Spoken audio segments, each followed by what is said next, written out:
What really happened with your host, Mike Rivero. You're listening to the Republic Broadcasting Network, where you'll find out what the Fukushima's going on. And aloha, America. Welcome to our show today. It is Tuesday, August 1st, 2017. My Medicare officially kicks in as of today. Reminds me just how old I am getting while doing all of this stuff. We have a lot of stuff to talk about today. The phone lines are open, 800-313-9443. Mike is in our control room, ready to answer the phone when you call on in. And the corporate media today right now is going over the fact that the stock market has set a new record. And why isn't everybody as excited as we are? Well, because we all know it's all being rigged. It's just another fraud, illusion, by a government that controls us with illusions. So nobody's really paying attention with that. All right, let's get into the various domestic scandals here. Judge Napolitano was being interviewed on TV on the Fox Business Network and basically saying that the security risk was not just to the members of the House for whom the Aiea brothers actually were working. It was to everybody in the House of Representatives, because the Aiea had access to everything that was on that network. And now apparently Imran Aiea was selling that information to unknown parties. The FBI is investigating. And it's turning into a big, big stink. We have another spy scandal in the heart of the government itself. Now, interestingly enough, Austin Fletcher went to this year's Politicon in Pasadena, California, to interview some people, one of whom was Democratic Congressman Brad Sherman from Sherman Oaks, California. And after the inevitable jokes about Representative Sherman from Sherman Oaks, basically Fletcher asked a question about the Aiea brothers, Debbie Wasserman Schultz's IT staffers, who had access to the entire House of Representatives, including Sherman himself. Now, Sherman is a senior member of the House Foreign Affairs and Financial Services Committee. He's the top Democrat on the Subcommittee on International Terrorism, Nonproliferation, and Trade. And here we have this representative who makes $174,000 a year from the taxpayer, just turned and walked away. Didn't want to talk about it at all. It's another deep, dark secret about just how bad this really is. And as was the case with the potential espionage link to the email scandal, and for that matter, Hillary's email in general, article out of Rumor Mill News is asking, why is the corporate media so quiet about the Aiea arrest? I mean, this is all over the independent media. This is big news.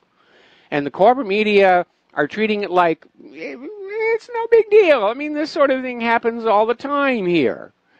And adding fuel to the fire is that, Debbie Wasserman Schultz, his employer, was working on those emails related to the DNC's attempting or succeeding in ousting Bernie Sanders and putting in Hillary Clinton as the candidate.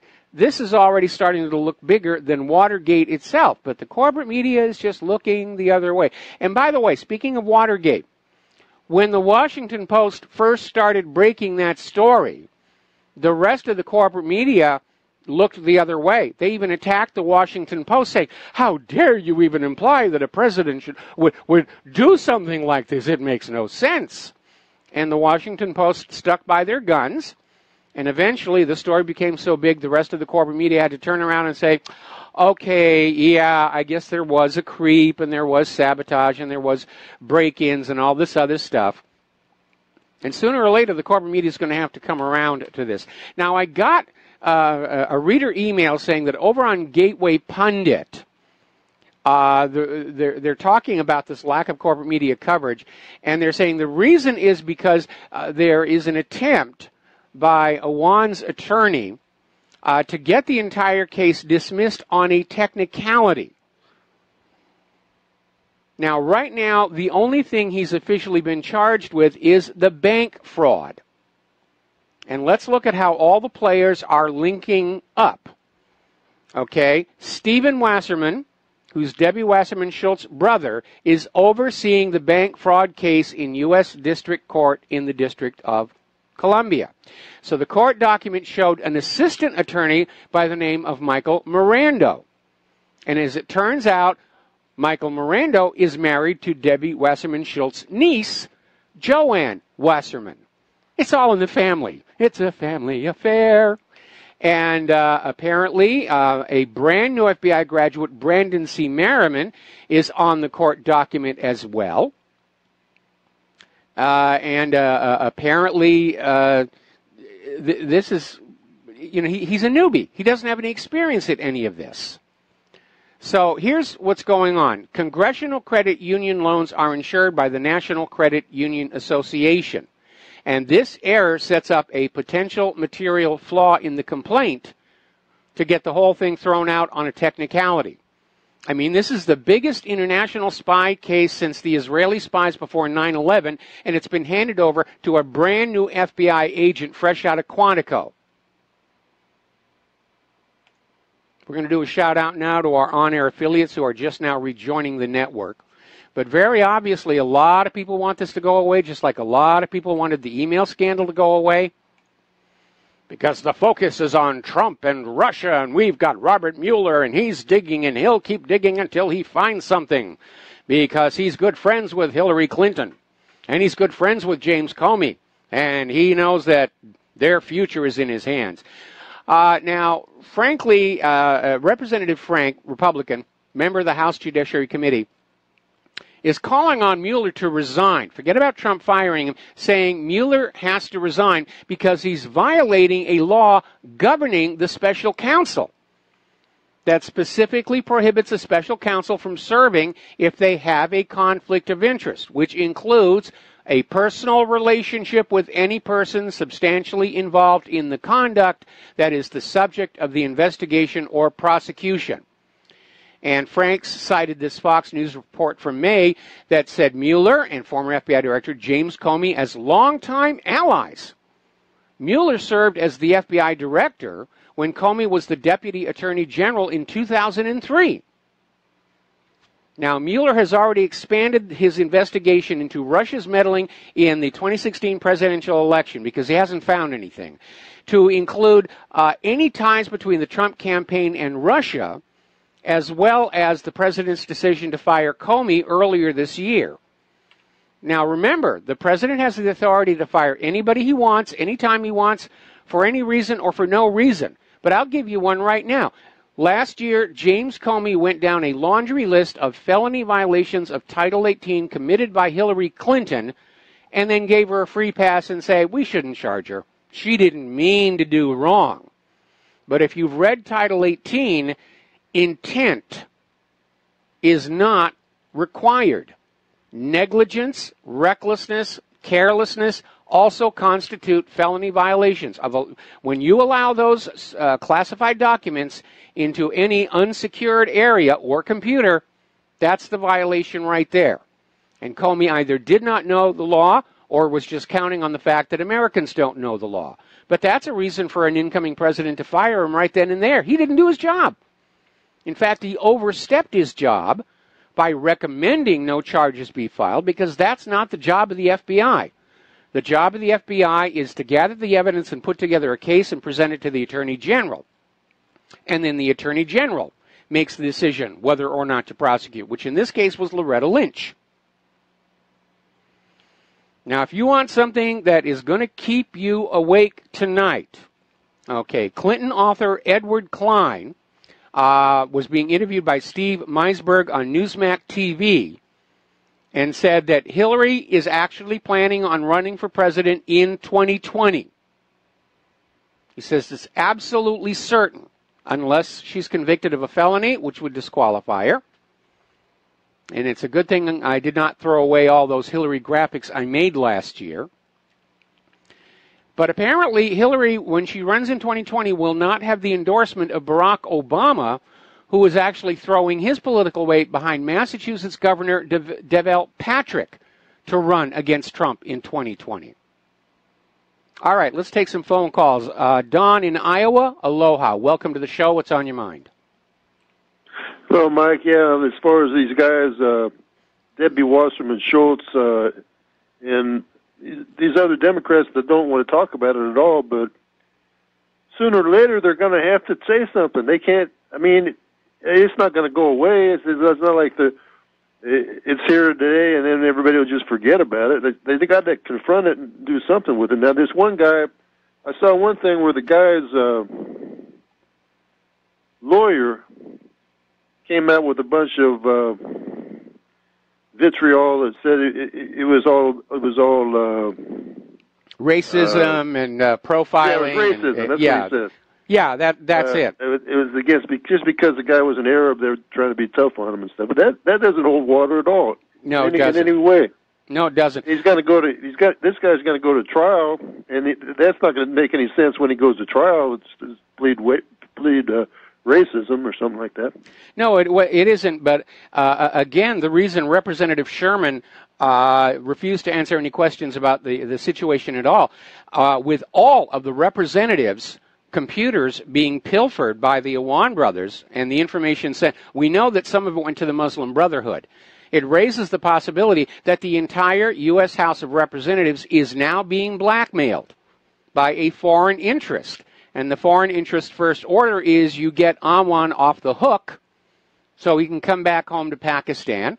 This could have all been an ISI operation.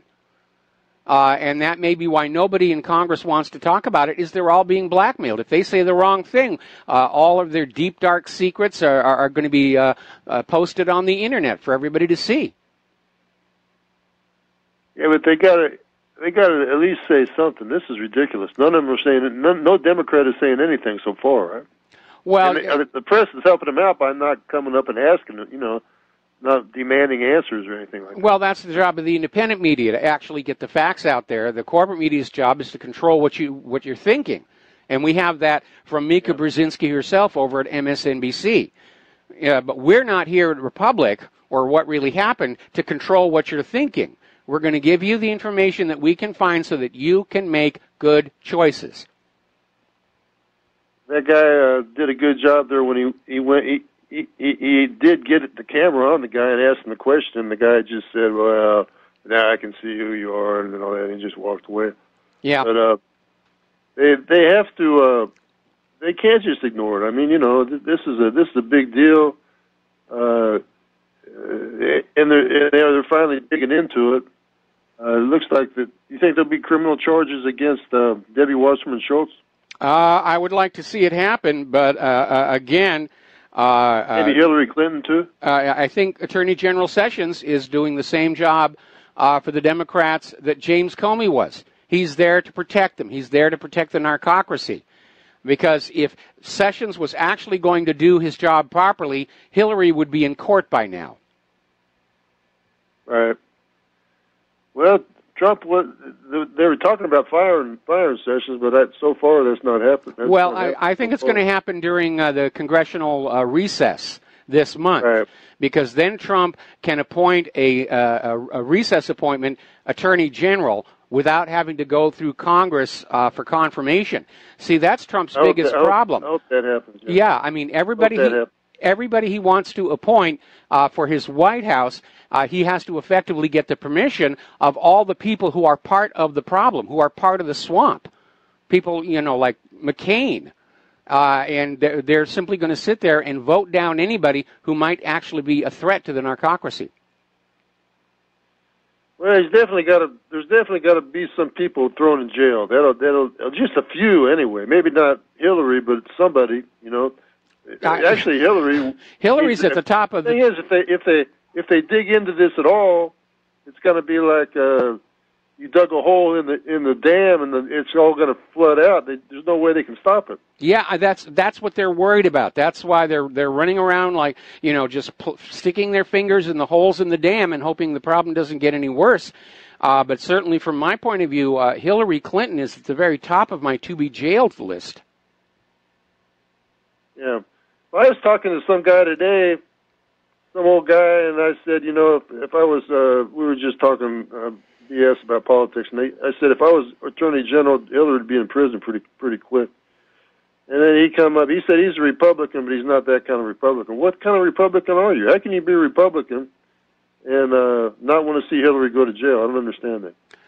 Well, anyway, I'll let you go, Mike. All right. Well, thanks an awful lot here. I mean, this has got nothing to do with Republican versus Democrat. This has everything to do with a big pile of dead bodies that is getting bigger every day. It has to do with the Clinton Foundation being a slush fund.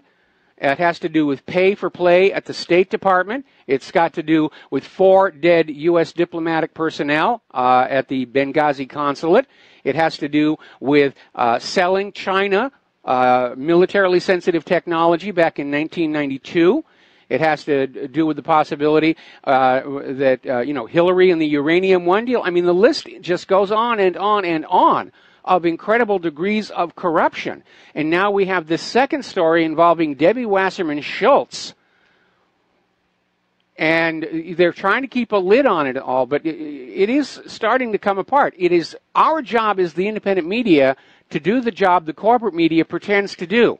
Fully inform the public so that they can make good choices. And we have to keep up the pressure. It took us a whole month to force the Downing Street memo into the U.S. corporate media. And we can do it again. But we're up against an opposition that absolutely will go on pretending they don't see any problem. I've been asking about the possible espionage link behind the email server scandal. Was Hillary selling U.S. secrets using her weak private email server to deliver the product and her charitable foundation to collect and launder the money? And it's a legitimate question to ask with the history of the Chinagate scandal.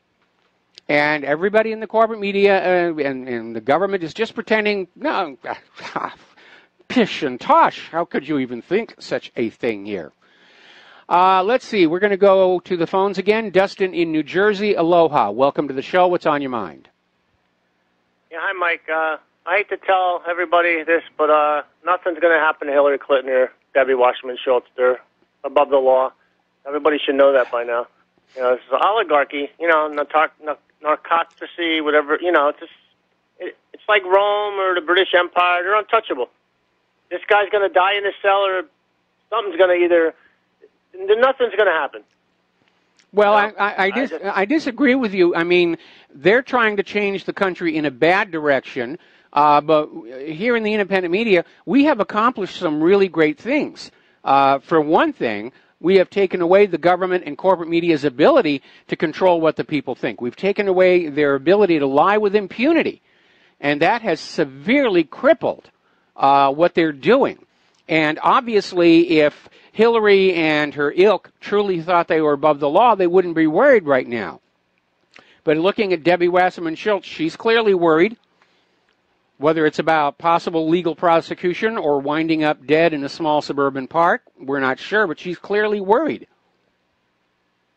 Hey, Mike, I said this before. I think Trump should have cleaned house when he, like you said, but he needs to bring in the people who voted for him. Like, who cares what they know and what they don't know? You know what I mean? Because the people who say they know stuff, they don't know stuff, and then the people who the other people they bring in make a mess of everything. So I'd rather see Trump bring in some of his loyal, like people that voted for him. I'd rather have him surrounded with that. Yeah, he needs to bring in people who from outside the Beltway, who don't come into the White House with these pre-existing compromising connections. You know, people who aren't being controlled through blackmail, if you can find any of those left anywhere in that part of the country. Mike, did you talk about a rumor that somebody overheard John McCain talking to a bunch of Democrats, and he said, like, let's see him try to make America great again now? Yeah, we mentioned that when it happened a couple of days ago, late last week, I think. Yeah, see, that's how much they don't care. No, they really don't care. No, they don't. And, you know, the funny thing is on Hannity, he's out there saying Republicans are apparently willing to lose the Senate next year in order to stop Trump's agenda and his followers. That's how intense this rivalry has become. All right, Dustin, got to let you go. Got to take a break for commercials. We'll be right back. And aloha, America. Welcome back to the show. We're going to go back to the phones here. Mark in North Carolina. Aloha. Welcome to the show. What's on your mind? Yeah, Mike, you got me with the Awan brothers again. The fact that the FBI assigns somebody right out of Quantico tells you what's really going on. Because, you know, the FBI is pretty much of a useless organization for most type of police and law enforcement work. But one thing they are is they got some of the top-notch white-collar investigators in the world. Okay? They basically get most of the recruits out of, you know, law school and accounting school as it is.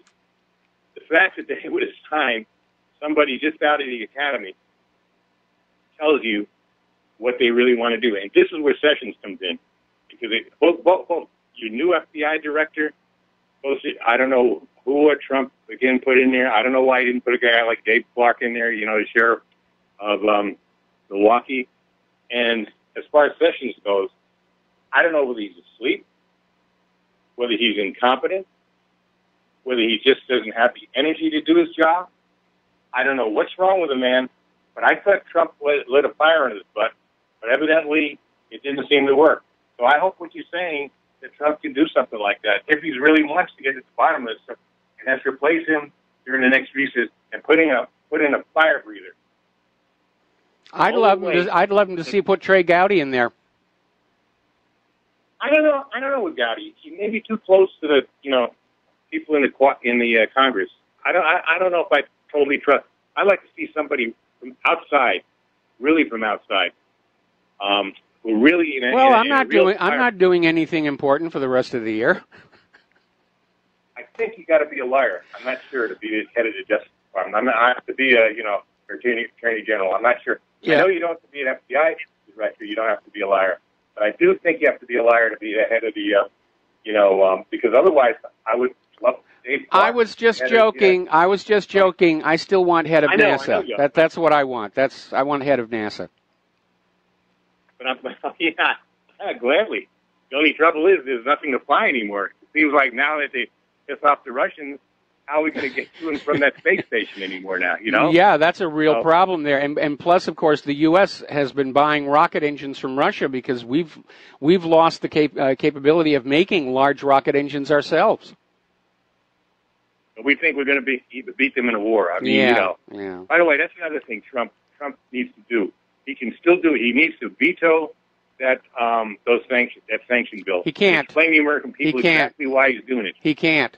It passed with a veto-proof majority.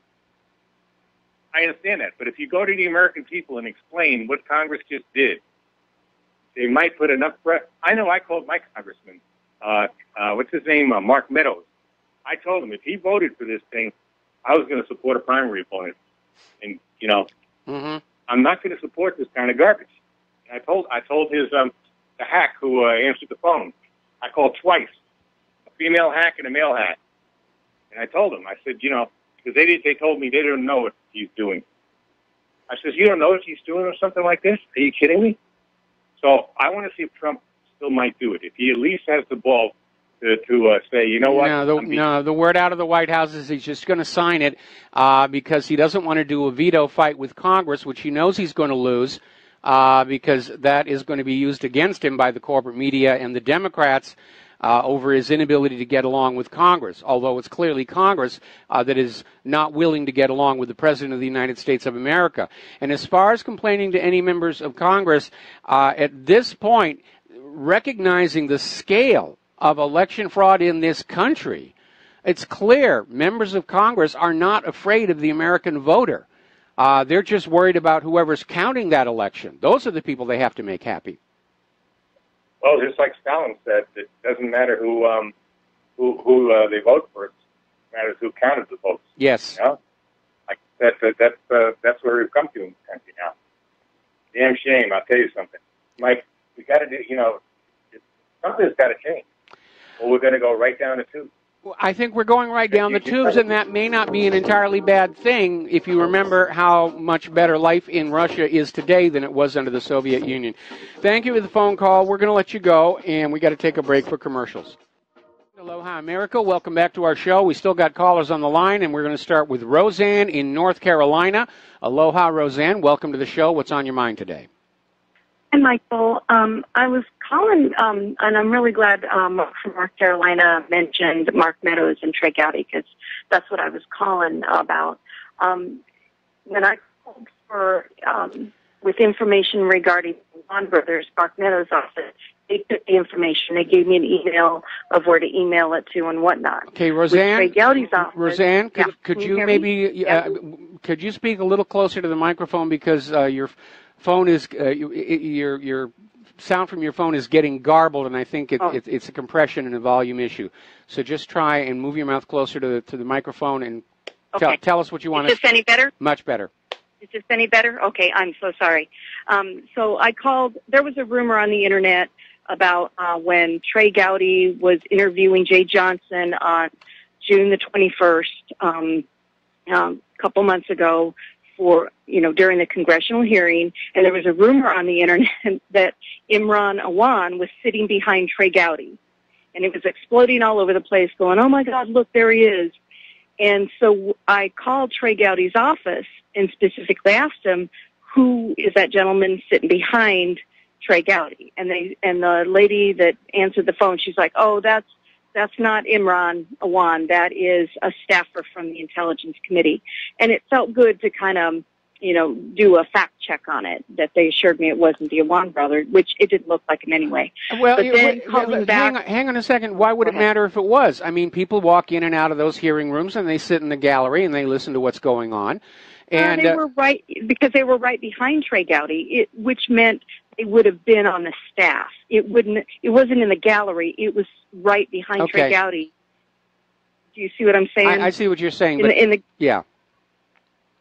Okay, in the gallery, people can walk in and out, but when the congressmen are actually doing the congressional meeting or the congressional hearing, the people behind them are going to be their staffers. Okay. But that was the rumor. And so it was kind of nice to just do a fact check with Trey Gowdy's office. But calling and trying to give them information about the Awan brothers and the trial and the bank fraud and stuff like that, they weren't interested. They were like, you need to call your own congressman. And so when it had to do with Trey Gowdy having something to do with the Awan brothers, they were like, "Oh, wait, we've got to stop this rumor." Yes. But when you had information, "Hey, can you check this out?" they weren't interested. Like I said, Mark Meadows' office took the information, gave me an email, where to send it, whatnot. So Trey Gowdy was one of my favorites. But are we coming to find out that he's all just talk? No. I've never ever seen anything come out of any hearing. Well, here's we've seen a lot of good information come out of the hearings, but Trey Gowdy cannot prosecute. He cannot bring charges against somebody. We're seeing Trey Gowdy and his entire committee are urging Attorney General Sessions to appoint a special counsel on this matter, and so far Sessions has ignored them. And you need to understand that there are certain rules and jurisdictions, and everybody in Congress, they get so many phone calls and emails and faxes, they basically only want to talk to their own constituents because that's who they answer to. And so I think the fact that Trey Gowdy's office said for you to call your own congressman was simply adhering to that because it is your congressman's... It's a protocol. Yeah, it's a protocol. Well, I'm kind of biting my nails on Sessions. I was really into Sessions, really trusted Sessions, and it's been 8 months now and nothing. And something's got to give. The people need some relief. I agree. I agree. Law being in such disarray. But thank you for your time. All right, yeah, you've got it. Basically what it is, and Trump, I'm sure, is just now realizing this, everybody around him is connected to that narcocracy. There is nobody that he can turn to help him try and make things better in Washington, D.C., who is not already under the complete control of that CIA, drug-running Clinton-Bush cartel.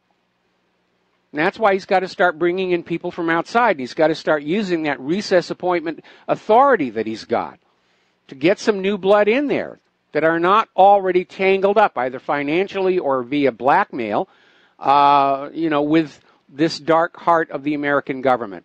Okay, we're going to go back to the phones. Boy, we got a lot of callers today. Kevin in West Virginia, aloha. Welcome to the show. What's on your mind?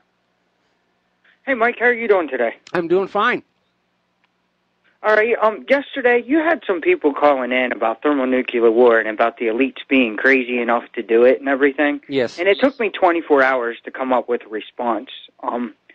First off, the elite, yeah, they're nuts. But I don't think they're nuts enough to blow up the whole planet. I think what we're probably going to be facing is a biological and chemical, some type of chemical weapon or biological weapon. I don't think they're nuts enough to blow up the planet. They may let one or two go off like they did during World War II for the scare factor, but I don't think they're going to blow the planet up. Well, 2 was all they had at the end of World War II. And then they started building more and more of them afterwards. And we would like to hope that people who are basically in charge of those nuclear weapons aren't really going to initiate their use. But we've got Paul Craig Roberts saying that there are already people in Washington, D.C. openly talking about a nuclear first strike against Russia and now North Korea. The real danger, though, is everybody's on a hair trigger alert, and there could be a mistake, a computer breakdown, some other kind of ridiculous nonsense, where there could even be a huge meteor strike on the Earth that was interpreted by the censors as a nuclear detonation, and then everything would start flying. You remember the movie War Games? Yeah. Yeah, okay. That was actually based on a real incident. Where at Cheyenne Mountain, somebody fed a training tape into the main computers in the control room without announcing it was a training tape. And everybody at those scopes were absolutely convinced there was a Russian attack underway. And they came very, very close to unleashing a retaliation before somebody ran in and said, no, it's a training tape, it's just a simple mistake. Of course, the movie added in this idea that it was all caused by a kid outside who hacked on in and blah, blah, blah, blah. But it was based on a real incident, and there have been more than a few cases where somebody came very, very close to accidentally releasing a live armed nuclear weapon. And with everybody on a hair trigger alert like this, if there's a nuclear explosion anywhere, the bombs could start flying immediately. Are we still under PDD 60, where we absorbed the first strike? I do not know at this point, and I know that they were talking about a willingness to absorb a nuclear first strike on Alaska or Hawaii before they would, then there'd have to be another third one before they would start responding. I don't know that's in effect, and I understand there's a lot of open ground in Alaska, and they could set off a nuclear bomb up there and hardly anybody would notice. I don't know that they would be willing to absorb a strike here in Hawaii because this is the hub for all communications for the Pacific. And we've got all these buildings down there and all the satellite dishes all over this island. You'd be amazed how many satellite dishes there are here where everything feeds through here and goes on out. And we've got all the command and control in Pearl Harbor. We have those control facilities that are still inside the Diamond Head crater. And, of course, we got this brand new bunker that they bored into the Ko'olau Mountains. So I don't think they'd be willing to just throw those away at this point. Certainly war hawks like John McCain would be out there saying, no, we're not going to absorb anything. We'll respond like with like. I think McCain wants, he goes to bed at night dreaming of actually pushing that launch button himself. And by the way, they're going to launch another test ICBM from Vandenberg tonight. Wow. Well, that's all I have for you, Mr. Mike. You have a great show, and thank you for your time. All right. Thanks an awful lot. We're going to switch over to Kathleen in Paris. Thank you for waiting so patiently. Kathleen, what's on your mind? Hi, Mike. Thank you for taking my call. I'm back to the subject of the bill for sanctions on Russia and Iran and North Korea. I listened to an interview of Cynthia McKinney. Yes. And she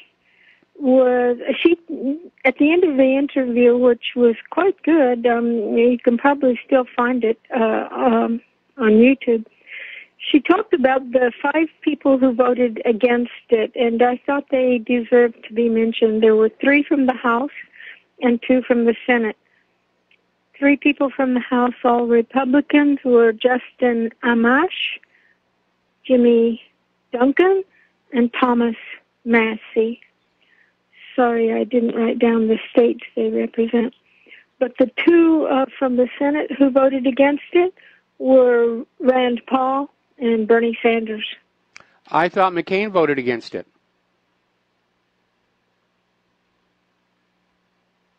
Against the sanctions on Russia, Iran, and North Korea? No, I'm sorry. That was the repeal of Obamacare. I'm sorry. I got confused here. Yeah, I'm talking about... You're talking about the sanctions. Yeah. Well, unfortunately, right. Those few people who voted against it, again, it passed with a veto-proof majority. Donald Trump doesn't want to have a veto fight. He knows he's going to lose, and so the word out of the White House is he's going to go ahead and sign the thing. And apparently there is actually language buried in the sanctions bill that anybody working for Russia Today inside the United States, or even just appearing on Russia Today, can get into trouble now. I mean, that's how much the Russia baiting is out of control. Mm-hmm. The other thing, there was another thing buried in there that I wonder if you know what this is about. There was a 30-day oversight powers on President Trump. Who's doing?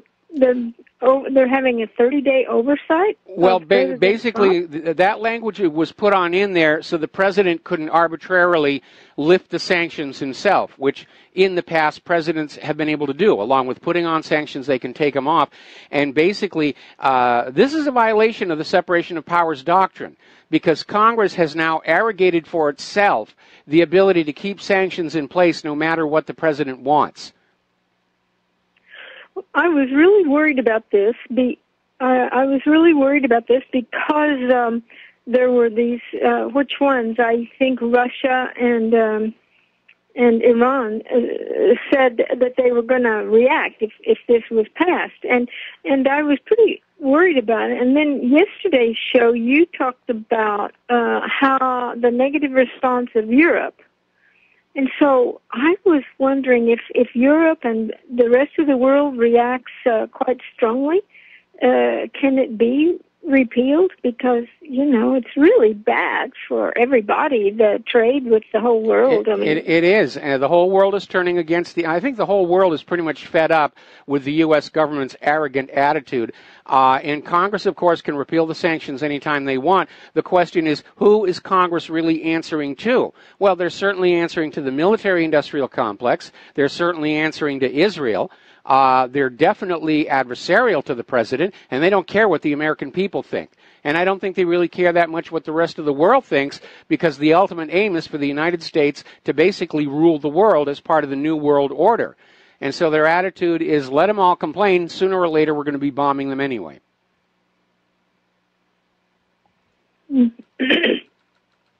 Well, the other thing interesting about that interview with Cynthia McKinney was her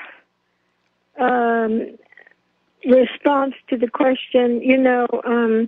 People are saying that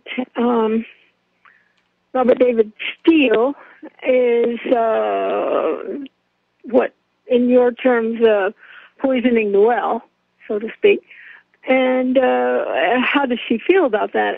And her attitude is that she's still, he hasn't done anything that would make her turn away from him. So the hashtag unrigged campaign is still on. Yes, unfortunately, Hillary, and especially if she really is planning on running on 2020, they're going to be pushing Russia stole the election right up until she announces her campaign. They're not going to let go of it. That's what she's going to try and ride into a successful run for the White House in 2020. I was cheated last time. Now is your opportunity to make good for having denied me my birthright back in 2016. Oh, dear. Oh, God. Well, thanks a lot, Mike, for all you do. All right, thanks an awful lot. We're going to switch over to Peter in Los Angeles. Peter, aloha. Welcome to the show. Thank you for waiting, and what's on your mind? Yeah, hi, Mike. I'm calling about the whole Imran Aman or Alwan, whatever his name is, thing, and Wasserman Schultz. And Mike, I had such high hopes, and the primary reason I voted for Trump, and I thought the most important reason, aside from peace, was finally maybe getting a little accountability. Yeah, even me with too. Trump in there, you know, I mean, Mike, even with Trump in there, and a gimme case. I mean, a gimme case. Sessions is his oldest, you know, senatorial supporter, anyways, and a gimme case against Hillary, a gimme case against what was Huma Abedin, Yes. a gimme case against Anthony Weiner, a gimme case against really Wasserman Schultz, a gimme case against Donna Brazil. All these people, they were gimmies, and nothing is done. And this horrible revelation that you reported on about Wasserman Schultz's, brother and her brother-in-law or whatever that was. The niece. The niece. It just shows me, and the fact that nobody is talking about this in the media, nobody is talking about this in Congress, like your story on Brad Sherman out here in Los Angeles, who's a complete butthead. But at any rate, it shows me that they're so corrupt. It's so corrupt that anything, even in your face, complete felonious and treasonous and everything else, and nothing gets done, and nobody even calls them on it. But yet they can make up all that crap about Russia and Trump, and you know it gets all sorts of legs. You know, John F. Kennedy had the same problem. I mean, he was never able to carry out his threat to dismantle the CIA because of what was politely termed bureaucratic resistance, which is the official bureaucratic machinery simply refused to go along with what the president wants, and Trump is dealing with the same thing. He is in many ways a new John F. Kennedy. I just hope he does not end up the same way. All right, Peter, you got any more? Yeah, actually. All right, I'm going to hold you through the commercial break. We'll be right back. And aloha, America. Welcome back to our show here. We're talking with Peter in Los Angeles, and you had more to share with us. Well, yeah, Mike, not only are there all these complete gimme legal cases that you can't even get anybody, you know, to move on at all, from the FBI to the committees to, the Justice Department, the AG, even the president has only recently got down and said, let's do something, and he can't get it done. But then you have all this, the phony stuff, like the Russians, that gets legs. That gets 9 months of wall-to-wall coverage. Yes. And then you get, like, Iran, sanctions on Iran, sanctions on Russia, sanctions they're talking about sanctions on China. And it's like all this stuff is completely counterintuitive. It's like the government, not only is it doing everything backwards, it's like they're taking us on like a suicide death ride, and it's just unbelievable. But I don't know. It really is, and it is very frustrating to see all these scandals where there is obviously evidence out there. I mean, certainly in the case of Hillary's Title 18 violations, it was frustrating to hear the head of the FBI admit she was guilty and then say, we're not going to prosecute her. And maybe they were trying to send a message to the American people that we do live in a two-tier society, that there are people who are above the law. But I refuse to accept that because that is not in the Constitution. I've read that Constitution from cover to cover, and there's nothing in there about there being a protected class of people who on whom the law has no effect. You know, Mike, you're absolutely right. But the obviously the problem is that this government and these people are they've completely untethered themselves from the Constitution. The Constitution means nothing to them. And that's in our face. What's in the face is that they don't listen, like you were saying earlier. They just don't care about us. They're out there for the money. They're out there to get rich. They don't even care about the facade anymore. Yeah, and, unfortunately. You know, but again, I counsel waiting it out because I do see a Soviet Union-style collapse on the horizon. simply because the world is turning against the U.S. The world is fed up with U.S. Tampering and interference. The world understands the United States is the aggressor. The United States is the threat to global peace. The United States is a threat to the global economy because it's the champion of the private central banks. And the American people don't trust the corporate media and the government anymore. The government may sit there and continue to spout their lies, but they're rapidly becoming impotent if you really think about it, because nobody's buying their propaganda anymore. I just got an email from a listener who was talking about these new robots that are going to be stocking the shelves at supermarkets, putting out a bunch more workers. And the U.S. government is out there saying the stock market is high and unemployment's only 2% and blah, blah, blah, blah, blah. Anyway, Peter, we're going to let you go. We're going to take a break for station identification. We got one more caller waiting on the line. Sherry will get your call right after these few words. And aloha, America. Welcome to our show, hour number 2. And we're going to take one more phone call. Then we're going to close the lines for a while because I got to get some news out there today. Sherry in Texas, thank you for being so patient and waiting so long. What's on your mind today? Thank you, Mike. Yes, the mainstream media may not care about us on one level, but they are listening to us, and this is the beautiful thing. I'm kind of getting excited because, we are America, and we don't have to fight for it again. We don't have to take up arms and take to the streets and all that. And that doesn't work anyway because they just call in, the bad guys, call in troublemakers to intervene, and people get hauled off in database that really were just trying to, do their civil duty and all this stuff. It's just, I'm so behind you on not fighting with fire. Here's when I look at the best solutions, number one, and I have a question regarding this, supporting the shows like this. I think we've reached a critical mass, like I've said, of enlightened people, of aware people, individuals, because I see it, and I said this, I think, the last time I called, I see it in my family and friends now. It's interesting.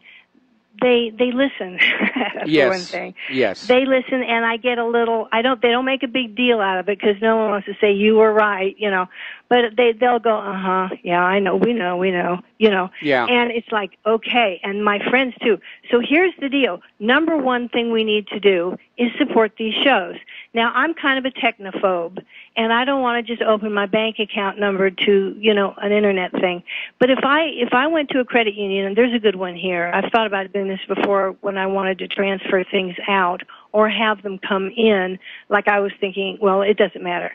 The thing is, if I opened a credit union, like what I'd want to donate for the year, and then I gave the number and the information on your website, and then you can just feed into it, and it would be separate from my usual bank. Well, that's definitely a way to protect your primary bank account here, but I think you're making it much more complex than it needs to be.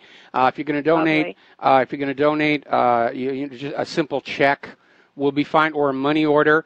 I've actually had people who are so afraid of the deep state, they send cash in envelopes with no return address. And I feel really bad because there's no way I can send a thank you note to these people. But I understand why they're trying to be anonymous. And it's terrible to live in fear of your own government that takes so much from you and does absolutely nothing for you. But just, really kind of keep it simple. When you're done talking to me, you can talk to our board op about how you can donate to RBN.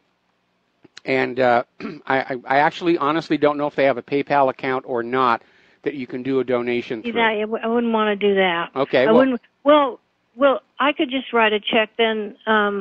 They could draw out monthly, though, from a credit union, though. That seems to me the best thing for me because this is the amount I'd give this year.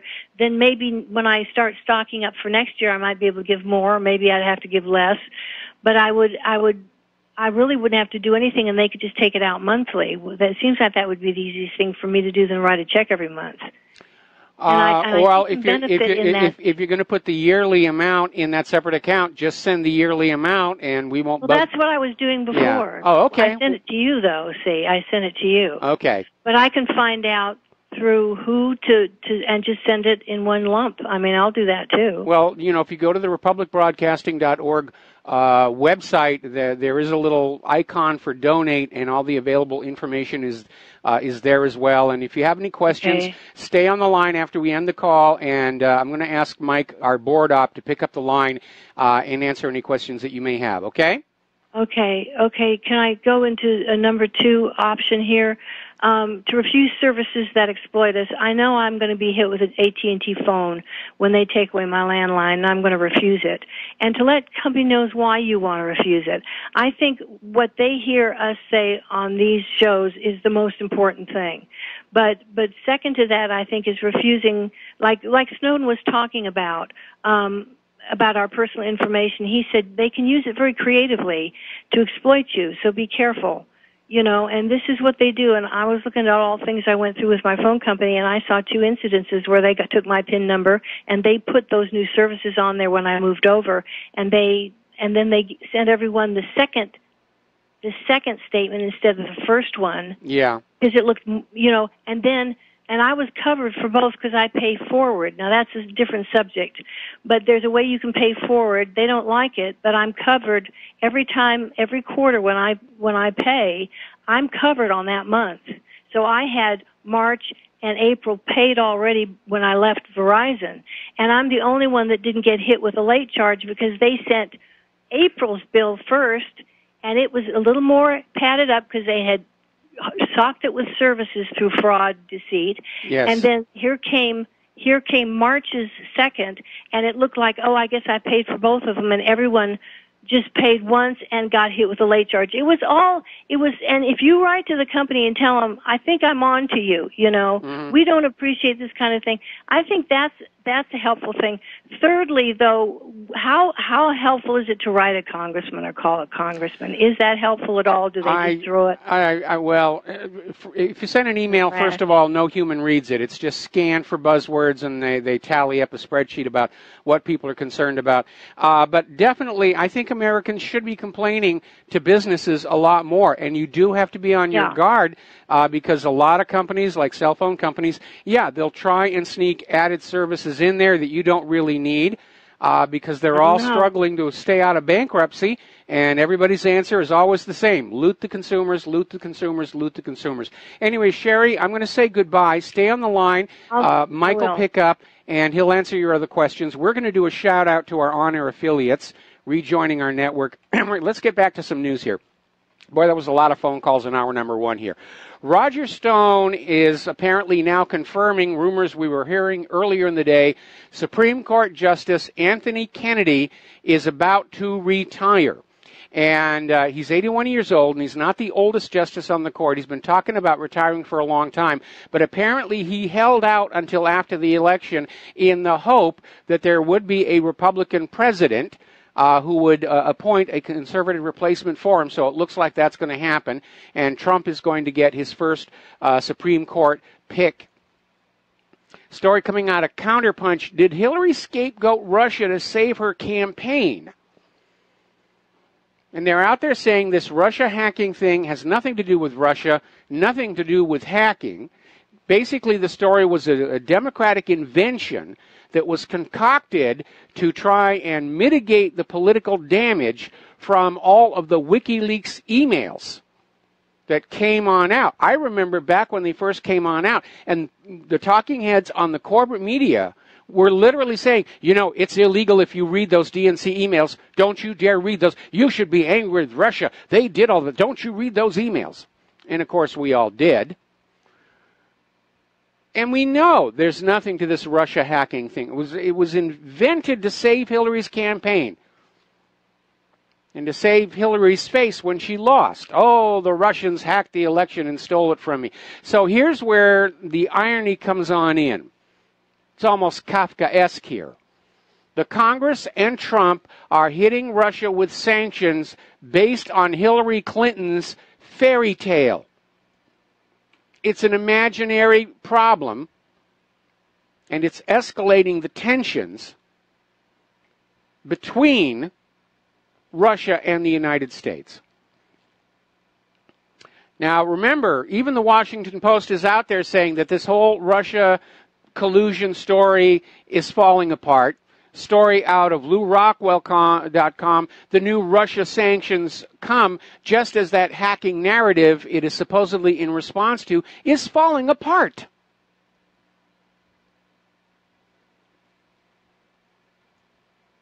Now, over in Russia, the U.S. diplomats are furious. They're outraged that Russia has locked them out of two of their diplomatic sites. One of them was a dacha along the Moscow River. It was kind of a relaxation, vacation kind of place here. And the reaction is quite different from the Russians when Obama kicked a bunch of their diplomats out and seized two of their properties, and Russia stayed cool and calm and said, you know, this is inappropriate. And all these months later, Russia basically retaliates a measured response, and the Americans are acting like they're so being put upon. Well, sorry guys, you started all this nonsense about kicking diplomats out and seizing properties.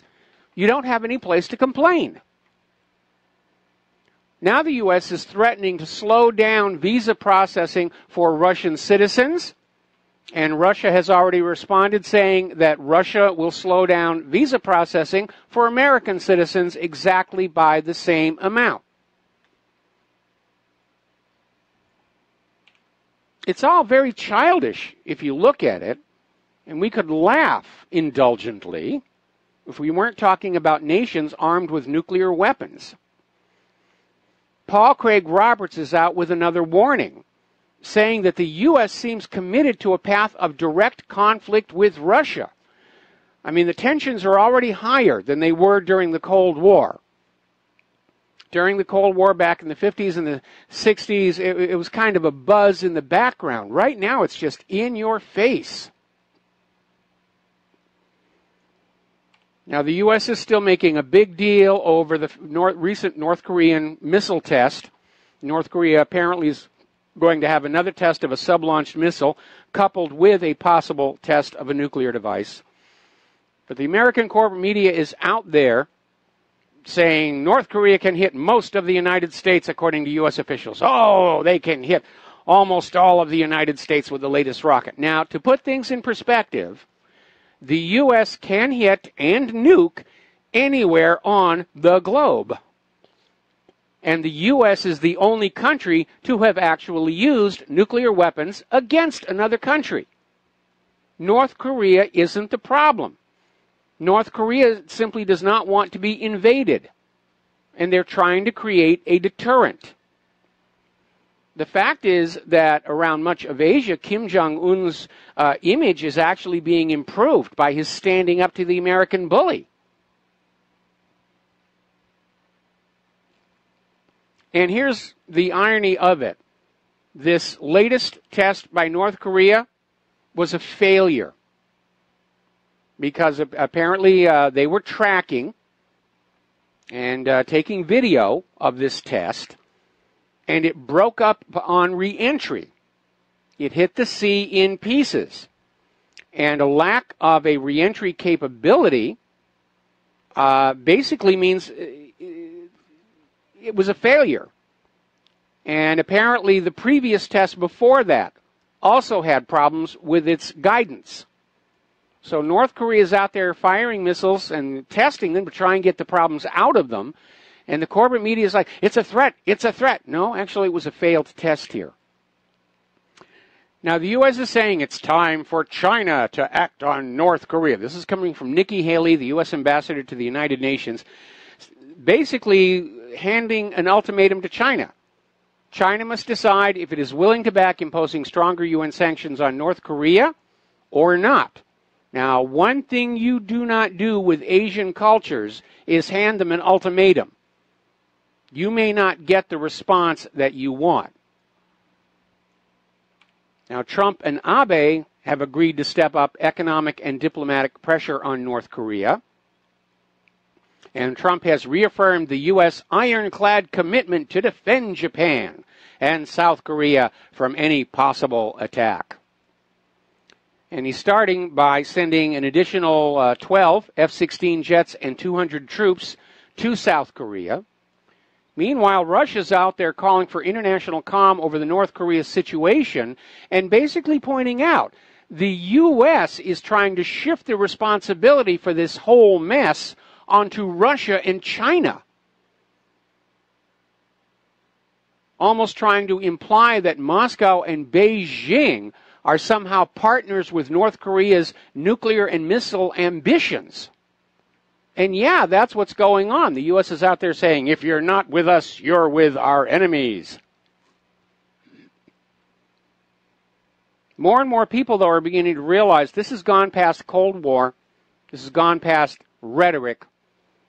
There is a serious risk of igniting a war that will kill millions, possibly billions. And so we're seeing articles like this one at RIMF.com saying it is time to hit the reset button on U.S.-Korean policy. What should have happened is the U.S. should have backed off. When the Koreas were talking about reunification several years ago, the U.S. should have said, fine, great, let's end this whole mess. Formally end the war. Let South Korea help North Korea develop. That would have been the smart thing to do. But the U.S. got involved and kept the Koreas separate because a war with North Korea is seen by military planners as a potential backdoor to a war with China. And they're still looking at that. Now, apparently the Pentagon is getting ready to arm Ukraine with anti-tank missiles. So they're pouring the weapons into there, hoping that is going to heat up as well. The U.S. is talking about doubling the number of warplanes stationed in Lithuania to ward off the threat of Russia. I get so sick of hearing about that. The Russian threat, Russian aggression.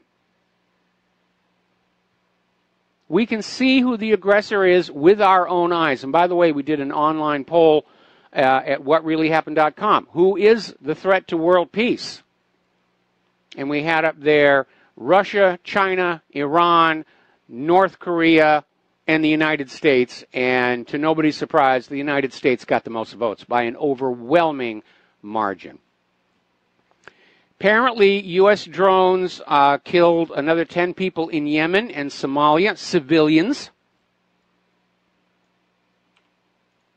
Now, we all grew up thinking that World War I and World War II were clean wars. We only killed the enemies, we protected the civilians. How different it is today.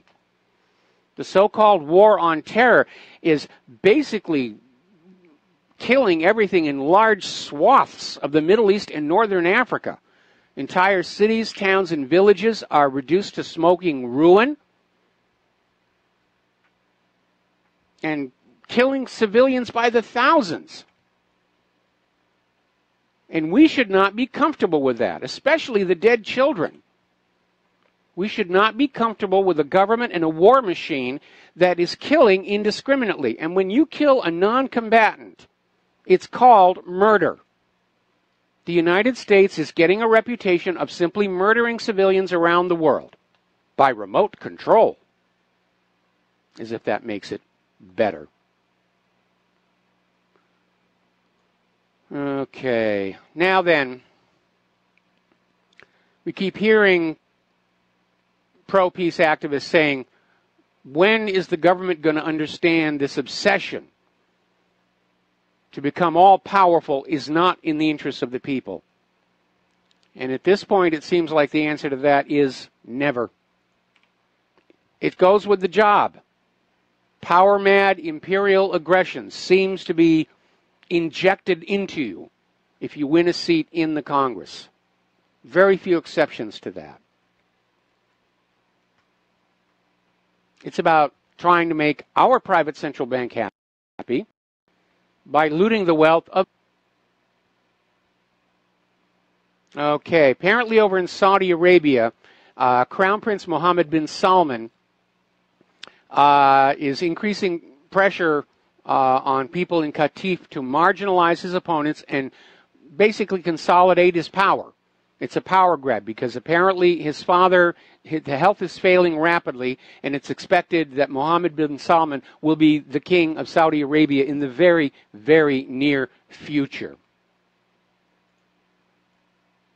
And that's funny. Bin Salman is doing in Saudi Arabia what Maduro is being accused of doing in Venezuela, and everybody gives him a free pass. We got to take a break for commercials. Back with more news after these few words. And aloha, America. Welcome back to our show. And apparently Christopher Wray has just been confirmed as director of the FBI. And if the Senate has confirmed him, then it means he's promised not to step on any toes out there. Now, during the recent friction over the Temple Mount, a lot of things were going on, and the trust which manages the Temple Mount is accusing Israel of having stolen sensitive Al-Aqsa documents. And the papers feature data on 90% of the properties lying in Jerusalem Al-Quds Old City, and basically includes the title deeds. And the trust is now saying Tel Aviv could alter these documents in order to claim that all of these areas are actually owned by Israelis. So they wouldn't have to declare the Temple Mount part of Israel proper, but they could simply say, look, this land is owned by Israel, and therefore you guys have to get out. So over in Iran, the Ayatollah Ali Khamenei is calling on Muslims to oppose Israel over that Temple Mount. Remember that Al-Aqsa Mosque, that's the third holiest site in all of Islam. And again, because the Temple Mount is technically in Palestinian territory, Israel has no authority to go in there and set up scanners and cameras and the rest of it. And to put this in context, imagine that you go to your place of worship this Sunday, or Saturday if you're a Seventh-day Adventist, and you get there and there's a brand new chain link fence around it, and somebody who has no right to be there has just walked on in and said, we're going to manage security at this facility, and only people older than 50 are going to be allowed in. That's basically what happened. And remember, Ehud Barak is out there saying Netanyahu is doing this to distract everyone from his problems with the corruption that are surfacing. And up in Turkey, a huge anti-Israel protest taking place up there. And this brings us to the story of Gilad Atzmon, world-class saxophonist. He's an author. He's got this Being in Time he wrote, and it's a brilliant, brilliant book. And apparently the Israel supporters, who are aware that they cannot actually successfully debate against Gilad Atzmon because of the amazing scope of his knowledge, now they're going back to their old dirty tricks. These so-called anti-Semitism organizations are calling all over Great Britain to venues that normally would host jazz concerts by Gilad Atzmon, and they are pressuring them to basically prevent Gilad Atzmon and his band from playing there. And they're having a tremendous amount of success. They're trying to shut Gilad Atzmon down as an artist, as a musician. They're trying to destroy him economically, because he needs those concerts. Yes, there's ticket sales for the concerts, but those concerts promote his album. And this is how Israel supporters like to behave.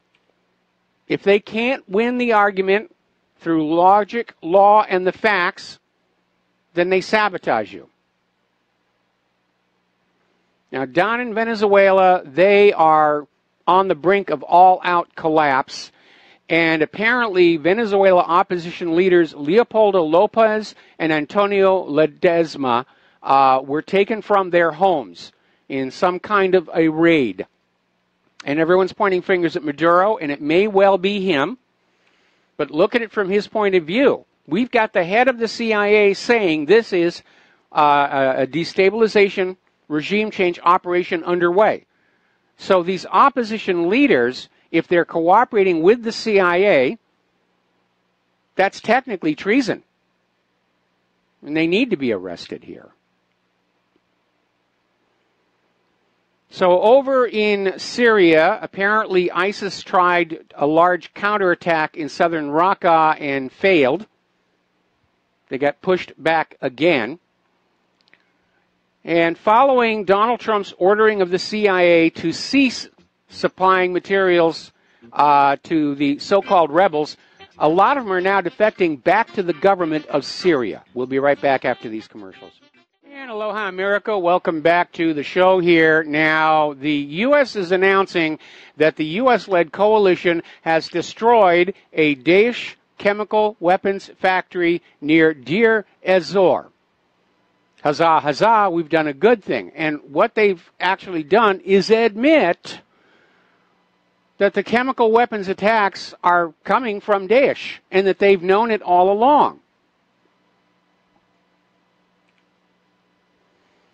Now, apparently 8,000 of the rebels have agreed to leave the Syria-Lebanon border zone in Arsil as part of the new ceasefire deal between Hezbollah and Hayat Tahrir al-Sham. So that whole thing is winding down. They're still trying to go through a prisoner and body swap. That's kind of stalled on some logistical areas.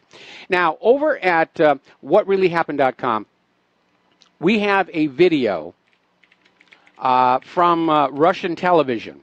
And it answers a question that was asked back when Donald Trump launched those 60 Tomahawk cruise missiles at that Syrian air base. Now, one of the Tomahawks failed coming out of the tube, so 59 went into Syria. Most of those missed the airfield entirely. The Tomahawks that hit the air base didn't hit anything important, and it was back in operation in less than 24 hours. And at the time I asked the question, is Syria in possession of some of this potent Russian electronic warfare? And according to this video, yes, they are. And we know that the Russians are really out there with electronic warfare. They paralyzed the Donald Cook. Apparently now they can prevent a Tomahawk from hitting an intended target.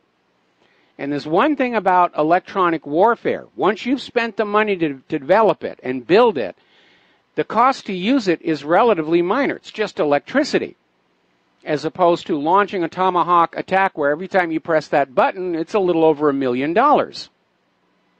So electronic warfare is actually quite cost effective.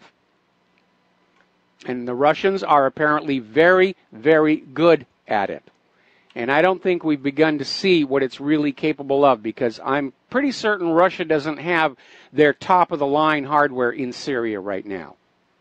Nor did they use it on the Donald Cook, because the Russians are going to know the Donald Cook is going to be running recorders of what's happening on the radio bandwidths in order to analyze what's coming on in.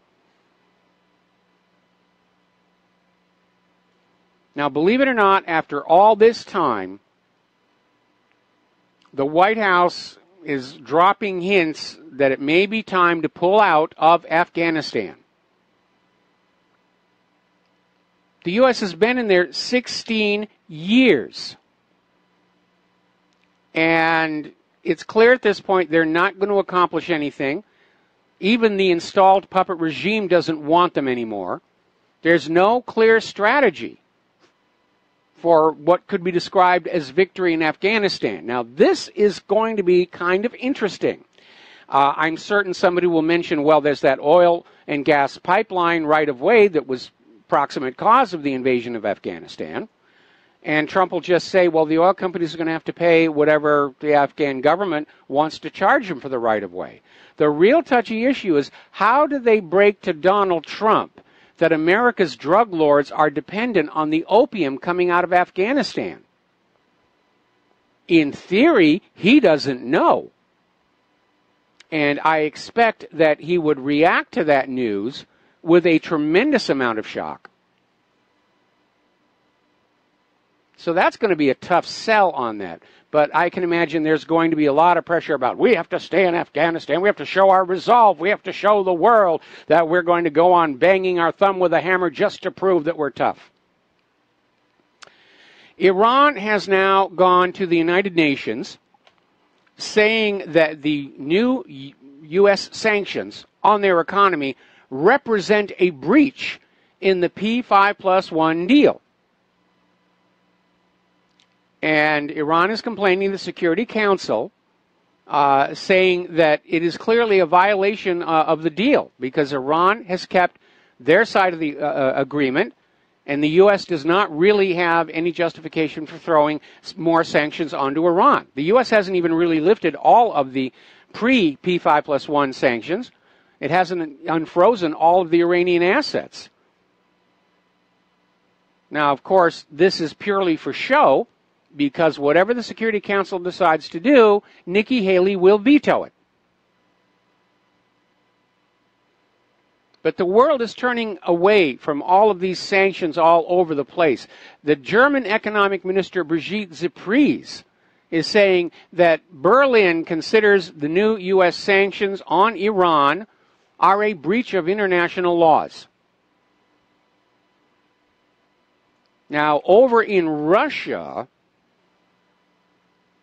ever since the sanctions, German exports to Russia have increased by 20%.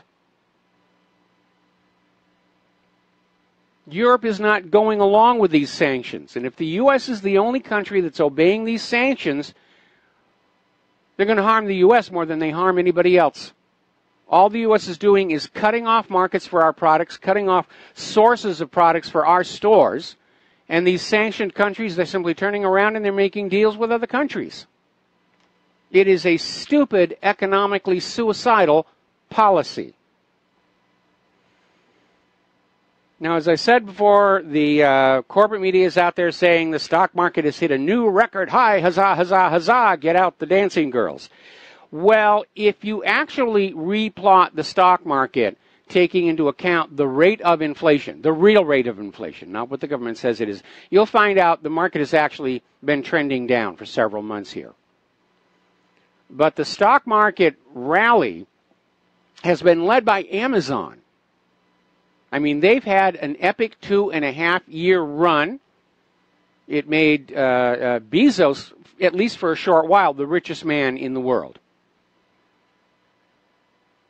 But actually, Amazon sales are starting to slow down. Remember the other day we ran that story about how Amazon is being used as a scapegoat for retail-mageddon. Oh, we can't stay in business. Amazon's taking all their business away. And I said, no, the problem is people don't have money to buy stuff. And now it is beginning to hit Amazon as well. Their sales are starting to slow off.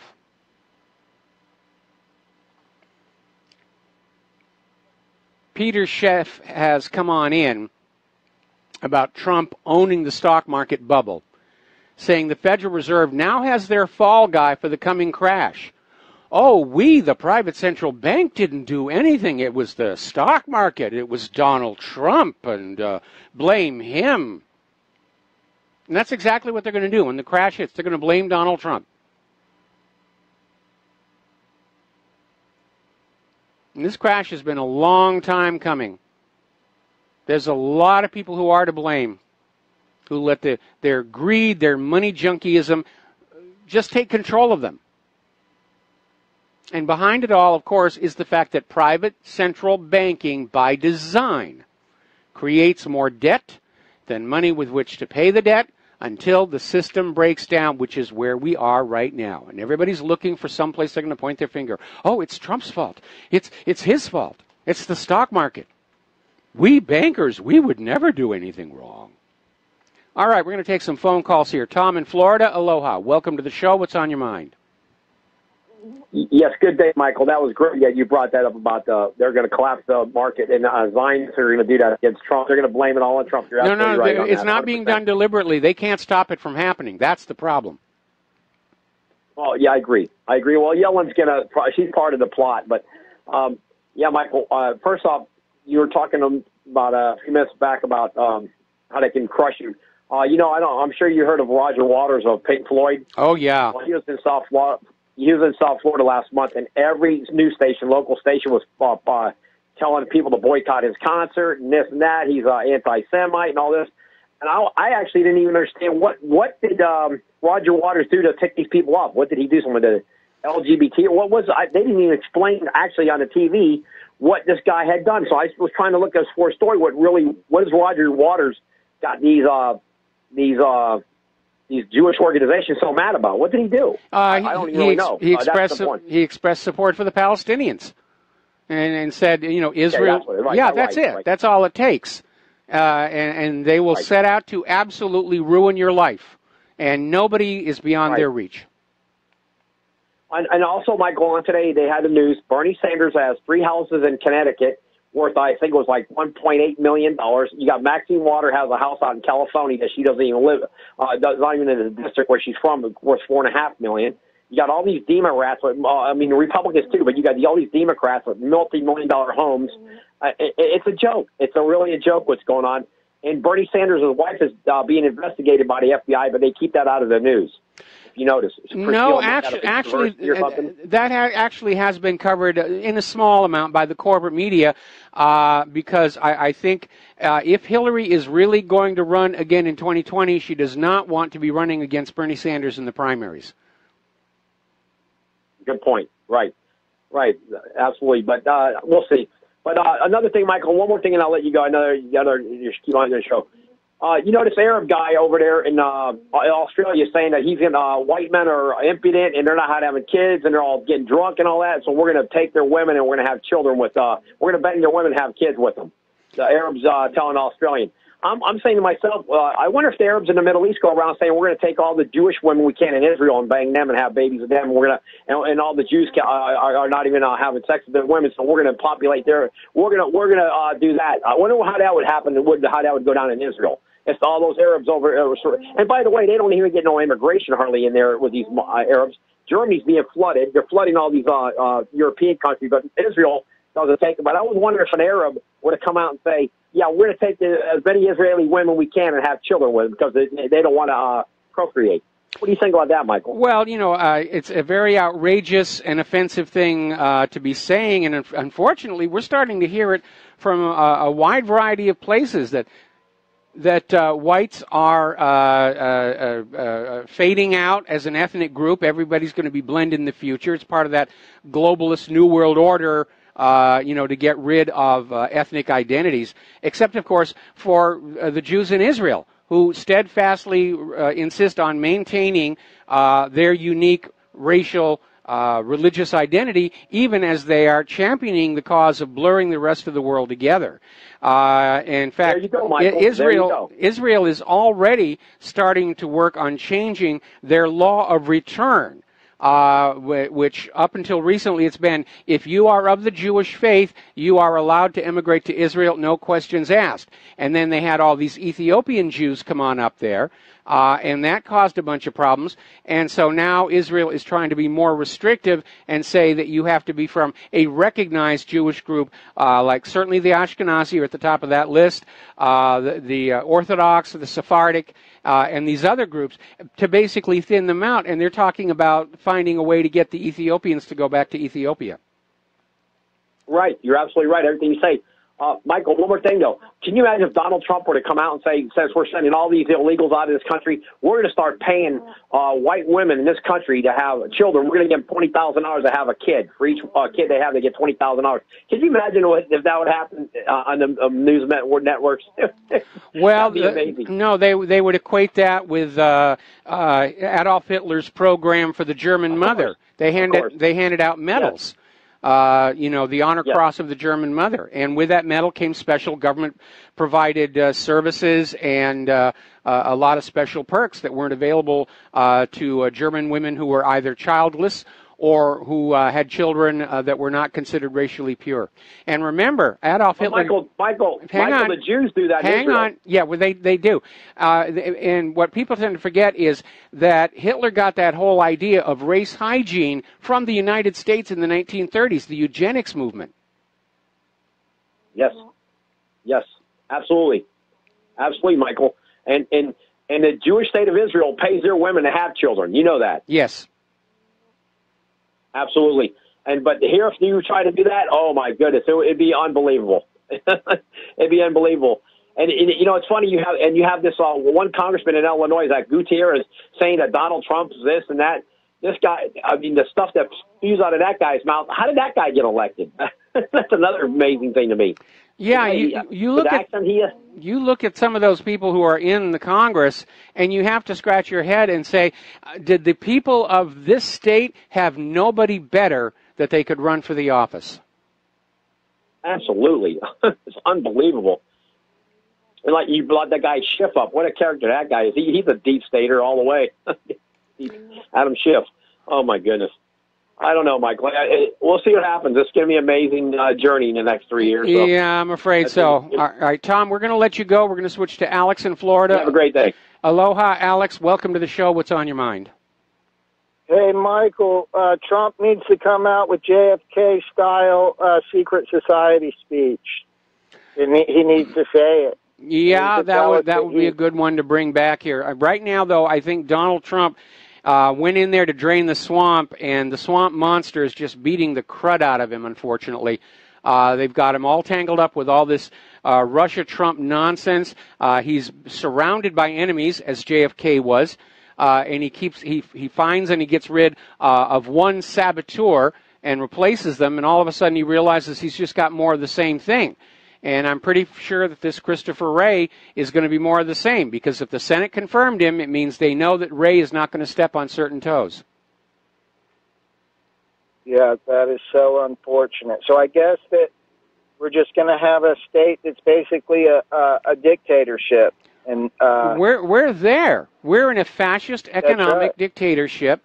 And again, though, there are strong parallels between the collapse of the Soviet Union and what I'm seeing in this country right now. And I think when the economy crashes, it'll take the federal government with it, because they're not going to have any idea what to do other than you people have to give us more of your money. And we don't have any. If we had money, we'd be down there taking advantage of the low prices on auto sales and things. But we're tapped out. The money junkies got it all, and nobody has a plan on what to do with it that they can get past the money junkies, because the money junkies aren't going to give up a single penny of it.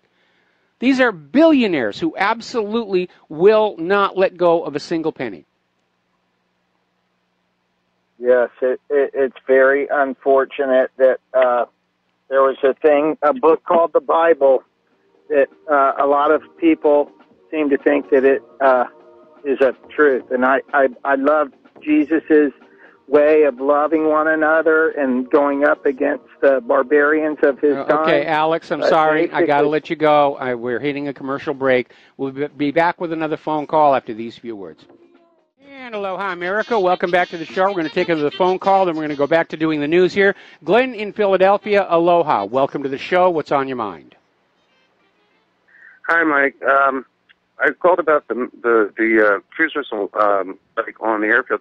But first, actually, I wanted to mention, I know you're aware of this and you keep things moving along, but as callers, I would suggest that we as callers need to be cognizant of self-limiting a little bit. Because when you're waiting in the queue, and the callers before you're going, and another thing, and another thing, and another thing, and 10 minutes later. Well, you know you need to self-limit a bit. There are some callers who are in love with their own voices, but you're right. Just as a matter of respect to the audience and the other callers, just have one subject that you want to talk about, and then make way for the other callers, because that way we'll get more of the program done here. You raise a very good point. Right, yeah. Thank you. Okay, that was your one topic. About the,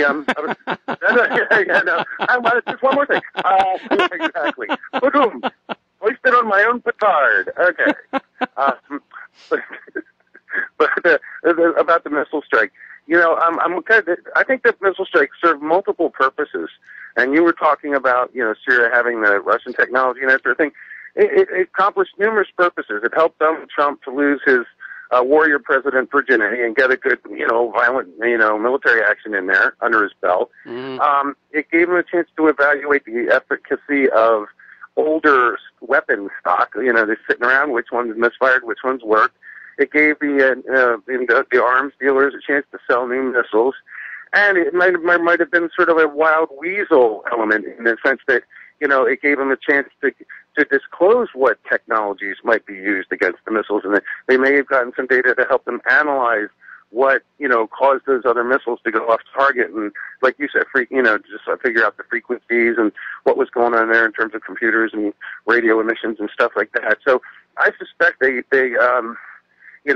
actually did derive, and they gave them notice that this was going to happen, so it gave them a chance to flip the switches and turn on any anti-missile devices. So, I think there's a multi-purpose information gathering, jaunt, as well as a chance to say, now he's, like they even said, he's a president because he's shown he's willing to attack somebody. Yeah, that was funny how McCain just did his 180. Well, you're absolutely right. Everybody's going to handle this event based on what their particular function is. Trump gets to show how butch he is, along with the Moab attack that followed shortly thereafter. Certainly from the Syrian point of view, they protected their assets. Certainly from the Russian point of view, it was a real-world combat test of their electronic warfare systems. And obviously, the United States is going to be trying to figure out exactly what did happen that took those Tomahawks off course. It probably had to be a multi-pronged attack because the Tomahawk has multiple overlapping guidance systems, supposedly to make it more accurate, which obviously were vulnerable to whatever the Russians are doing.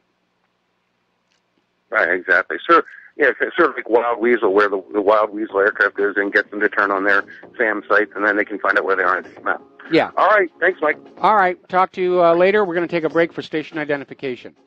And aloha, America. Welcome back to our show. Hour number 3. The phone lines are open, 800-313-9443. Getting on back to the economic news, GM auto sales crash, dealer inventory near all-time high. And boy, if we actually had money, now would be the time for us to get a newer car. And like I said, we've got this old abandoned drive-in movie theater at the bottom of the hill. Was being used as a flea market on the weekends for a while. Now it's being rented out as an overflow lot for the island car dealers. And you look through the fence and there's just all these rows of identical new cars just sitting there waiting for somebody to come and buy them. Now, gear and apparel company Under Armour is announcing layoffs as their sales slide.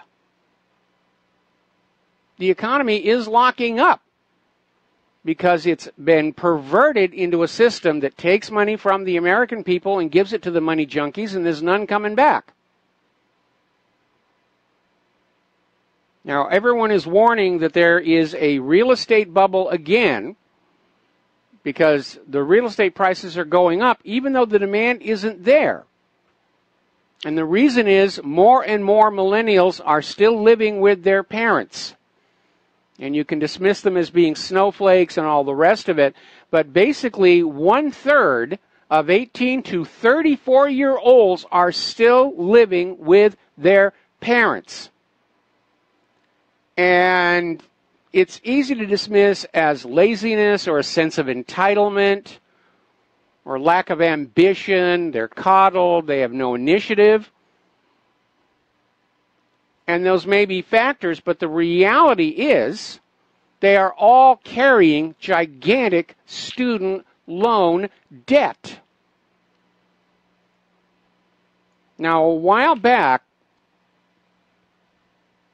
I put out this little model that says there's a finite amount of money out here in the general population. And whenever anybody does anything to grab a larger share of it for themselves, in this case the student loan providers, then it's going to basically result in losses somewhere else. In this case, the buyers and renters of new homes. The actual amount of revenue flowing remains a constant because there's no new money coming on in, because the high-paying jobs have all gone. They've been shipped overseas, or they've been automated. And it doesn't take a PhD in economics to understand that before you can take money out of the middle and working class, there must be a mechanism to put it in there. And that has vanished. And everybody in Wall Street and Washington, D.C. is still worshiping at the altar of Adam Smith. If I'm personally greedy, it will improve the system as a whole. And, of course, Nobel Prize winning mathematician John Nash disproved that in his doctoral dissertation. Took 100 years of economic theory and stood it on its head, but nobody wanted to listen to him. Because what came out of his analysis was the best way to run an economy is everybody has to look at the economy as a whole and work within those restrictions, or they're going to cause a lockup. And that's where we are right now. Getting on over to Europe and the immigration. Pro-New World Order, pro-immigration, pro-globalist Angela Merkel is literally being warned by people within her own government that it's time to crack down on the migrant situation following this deadly knife attack in Hamburg. It really is spinning out of control over there, which is, of course, what George Soros actually wants. Now, as you know, Greece has really felt the wrath of the global bankers. And even though half of Greece's debt was created through fraud between Papandreou and Goldman Sachs, from the point of view of the bankers, debt is holy, debt is sacrosanct. We don't care if it was created through fraud without your permission. You will pay us what you owe us. We got that from Christine Lagarde. We don't care. We have it on paper. You owe us this money and you will pay us. Well, now it appears that Greece, learning their lesson from the difficulties surrounding Brexit, is planning to pull Greece, they're planning to pull out of the Eurozone, but they're keeping their preparations secret. And unfortunately, they're not secret any longer. Tsipras' plan is starting to leak on out. And of course, Brussels is in a panic. You can't leave us. You can't leave us. We need a divorce payment. We need this. We need rules. So the EU is falling apart, and the globalists are in a panic because that European Union was a stepping stone. They were going to start welding separate countries into these regional unions, the European Union, the North American Union, whatever, and then they would merge all those unions together and they would have their global government. And it's not happening. And certainly it's not happening for two reasons. The economic predations of these global banks like the IMF, the ECB, the Federal Reserve, and the backlash from the open borders policy. And all the corporate media propaganda and all the advertising, it's not convincing people that this is a good thing. And people everywhere are digging their heels in and standing in sharp contrast to the agenda of the globalists. It's triggering a strong nationalist movement in virtually every country where this has happened. This is our country first, our people first. And there is nothing wrong with that. There's nothing wrong with saying, I'm putting my country first ahead of the interests of any other country. I am putting the citizens of my country first ahead of the citizens of any other country. It's called patriotism. And they're trying to make a bad thing out of that. All right, we're going to do a shout out now to our on-air affiliates who are just now rejoining our network here. Now, Trump has scored a win on immigration enforcement down in Texas. And Trump persuaded state and local authorities to perform the functions of the federal immigration officials. And basically, this is a deal that they're trying to get other jurisdictions to crack down on those sanctuary cities. Now, the first thing they ought to do on the sanctuary cities is arrest those mayors for violating Title VIII of the U.S. law. Now, 18 Texas counties have signed on to this deal, and local agents in the sheriff's offices will be trained to check if the people they have in custody are in violation of U.S. immigration law, and then notify the federal authorities of Immigration and Customs Enforcement. And this is a really good thing. Now, Sheriff Joe Arpaio, who's been fully on board with enforcing the immigration laws, he's actually been hit with a contempt of court charge because supposedly his activities go against a court ruling that said we can be a sanctuary city, even though that court ruling is a violation of the law. So this fight is far from over. Article out of AntoniusAquinas.com. Can Germany be made great again? And it's basically saying the Germany that the German people know and love is vanishing. Germany is being demographically destroyed right before the eyes of the world. And this open borders policy championed by Angela Merkel is leading to intense financial strain, widespread crime, property destruction, increased illnesses, and the erasing of German culture. And people are getting angry over this. Frankfurt, Germany, the Germans are now a minority there.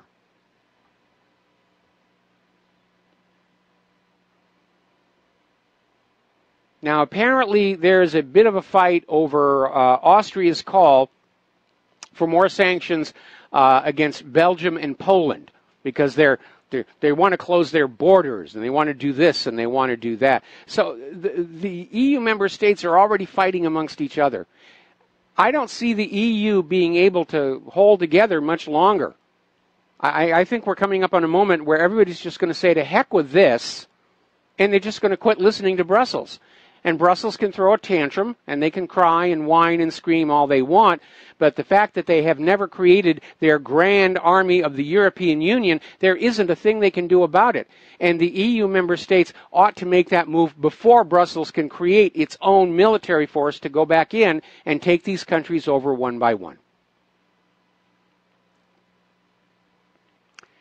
And let's see, let's getting into the area of political correctness. Cambridge student Jason Osamid Okandai, age 20, is being investigated by police over claims he tweeted that all white people are racist. And he praised anti-racism protesters who clashed with police on Friday.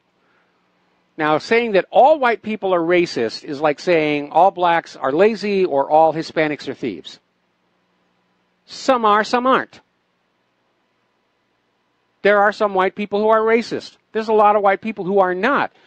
Applying that broad general brush, you're being just as racist as the people you claim to oppose. Now, here's a sad story. I was very upset when I read this. Over in Wapakoneta, which is Neil Armstrong's hometown, apparently there was a break-in at the Armstrong Air and Space Museum. And several items were taken, including awards and plaques. The main thing that was stolen was a solid gold replica of the lunar module that landed on the moon. And it's about 9-10 inches high. And unfortunately, the museum directors are concerned that the model was not taken as a collectible, but to be melted down for the melt value of the gold in it, which is going to be considerable.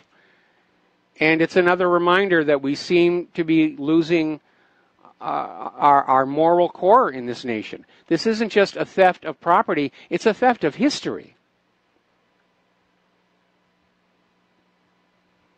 Now, a second Baltimore police officer has now been caught planting evidence. And they're still trying to clean up the mess from that last one. They've already had to basically throw out 34 cases, 20 of which the people were already convicted and in prison. They're going to have a heck of a lawsuit on their hand. Now, interestingly enough, up in Sandpoint, Alaska, last month, July, over a period of 3 weeks, the entire police force quit. The town does not have any authoritative presence. Oh my goodness, crime will run rampant all over the place. Hasn't happened. There hasn't been an outbreak of lawlessness. There hasn't been an increase in crime. Things are actually flowing along rather smoothly. Of course, people in Alaska all have guns. But it seems here's a town where the police force wasn't really necessary. And there's a lesson to be learned there. Because certainly down here in the continental United States of America, the police force have become a liability. They're not stopping the criminals. They're taking away our guns. And through civil forfeiture, they're stealing more from the American people than all the burglars, muggers, and thieves put together. Now, you've heard all about white privilege and all this other stuff, and it's a way to make people feel guilty for how they were born. Well, there's a new one out. This is coming from the University of Iowa, and their student newspaper had an article saying they've discovered a new special privilege by which intelligent people are born that way, by accident. They don't deserve to be more intelligent. And it's called cognitive privilege. And so just like they're saying there have to be laws to prevent white people from taking advantage of their white privilege, now we have to work against cognitive privilege. The dummies are taking over. I don't know about you, but when I'm flying in an airliner, I want the smartest person possible at those controls. Like Sully, Miracle on the Hudson. If I'm in the hospital, I want the doctor to be the smartest person they can get.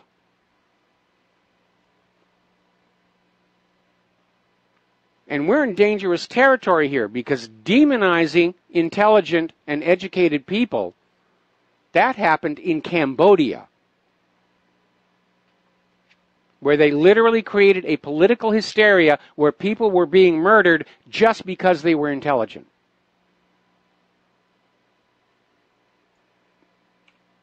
Our entire society is being turned upside down.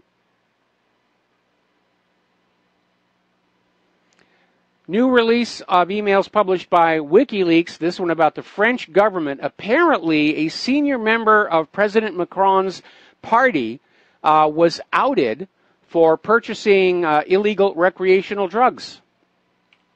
Ah, those French. Should have come over to Colorado. Got your drugs there. It's legal. And apparently Colorado has pulled in over $500 million in tax revenues from the legalized sale of cannabis. But Jeff Sessions is out there. We will enforce the federal laws. It's a horrible chemical substance. You should not be allowed to have it. Now, we've all heard about the documentary Vaxxed, and if you haven't seen it, you should. And apparently there was an organized group down in Australia that is basically running around Australia arranging screenings of Vaxxed. And apparently they are now being attacked in the media by so-called health authorities. How dare you question our decision in mandating vaccines? And the pressure has reached the point where the activist group, the Australian Vaccination Skeptics Network, they're selling tickets for the screenings. They're having to notify the people who buy the tickets just hours before the screening where it's going to take place so that the venue doesn't get yanked from them. They're still out there trying to protect that vaccine industrial complex. Now, believe it or not, in the British Medical Journal, they're going to be running a story about a lady, 57-year-old woman, Dynica Ferguson, who came down with myeloma cancer. And she underwent 3 rounds of chemotherapy, 4 stem cell transplants with no effect.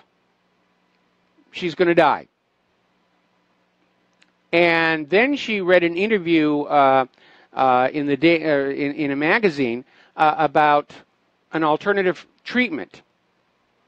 Turmeric, the spice, the cooking spice. You can get it at your supermarkets. And so she basically just started eating a lot of that with her food, and she's getting better. It's 5 years since the point where she thought she was on the verge of the death, and her doctor said, you've only got a couple of weeks to live. It's now been 5 years. And they're actually reporting this in the British Medical Journal.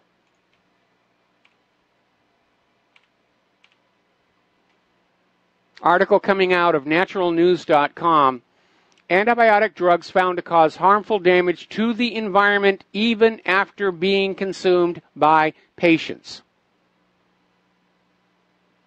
And that is because that these drugs, even after you ingest, if you don't metabolize them all, they come out in your bathroom, and they're out there causing harm to the environment because they're killing microbes that are beneficial. And if you look at the sheer volume of antibiotics being prescribed just here in the United States of America, you'll realize this is a significant problem.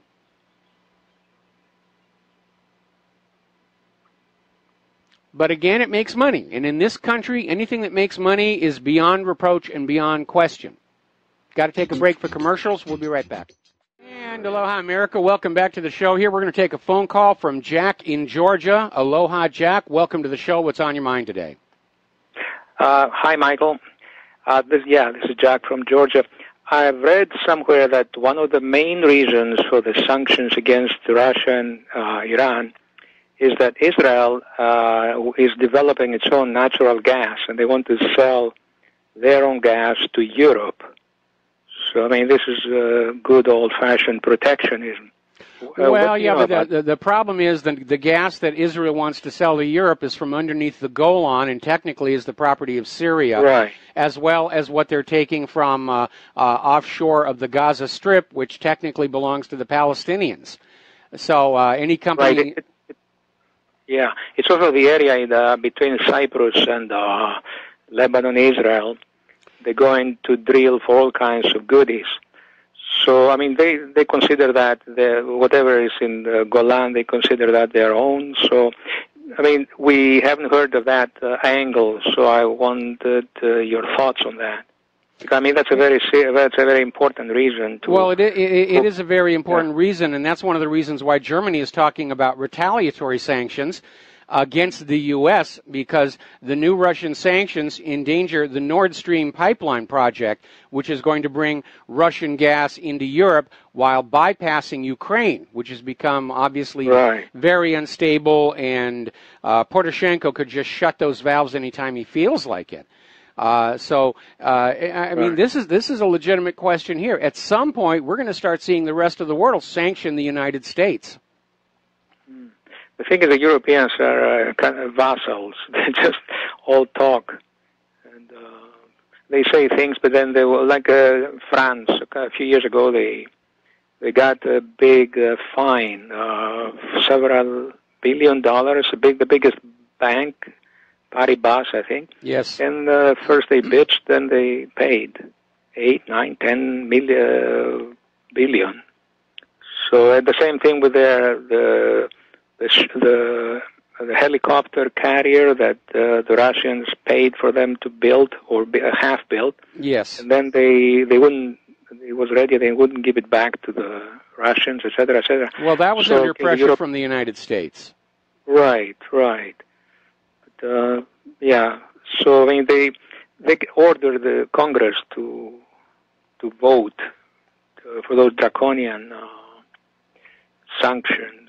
So sounds like a good old-fashioned mercantilism or protectionism, or I don't know what the word is. Well, protectionism is a good one, and I have no doubt that Israel is viewing these developments from that perspective. But again, none of these things happen for a single reason. It's an overlapping of differing agendas. Certainly from Israel's point of view, it's shutting off that alternate natural gas supply. Certainly from the point of view of the Pentagon, it's goading Russia towards an actual conflict. Same thing with the military-industrial complex. And again, from Trump's point of view, it's trying to prove to the world that he's a tough guy.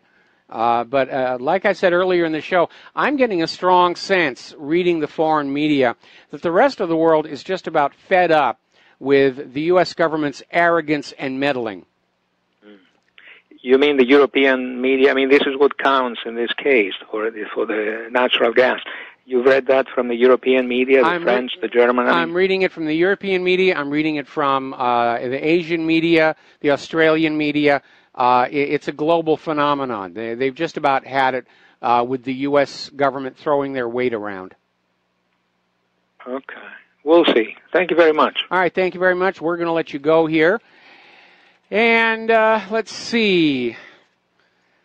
We're talking about the poor state of healthcare in the United States. We have the most expensive healthcare on earth and the absolute worst of all industrialized nations. And it's all about pushing product. And it doesn't even matter if the product isn't even working. And we're looking at this story that came out of the Daily Mail, that drugs being prescribed to treat osteoporosis actually have the opposite effect and make your bones more prone to fracture. And apparently the drugs actually make the bones much more brittle. They alter the composition of the bone, and the bone is more brittle and easier to break. Wonderful medication. We'll be right back. And aloha, America. Welcome back to the show here. We're going to take 2 more phone calls. James in Texas, aloha. Welcome to the show. What's on your mind?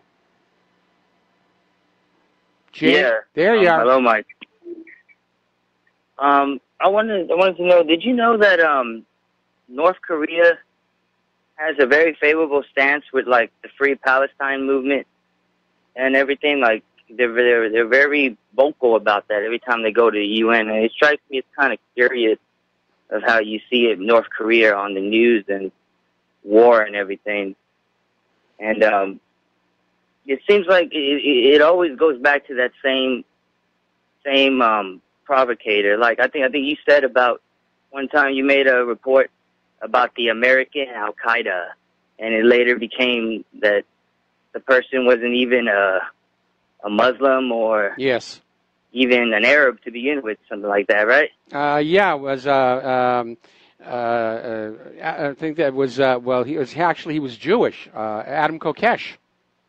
No, not Kokesh. Adam Joseph Cohn, right? I think that's what his name.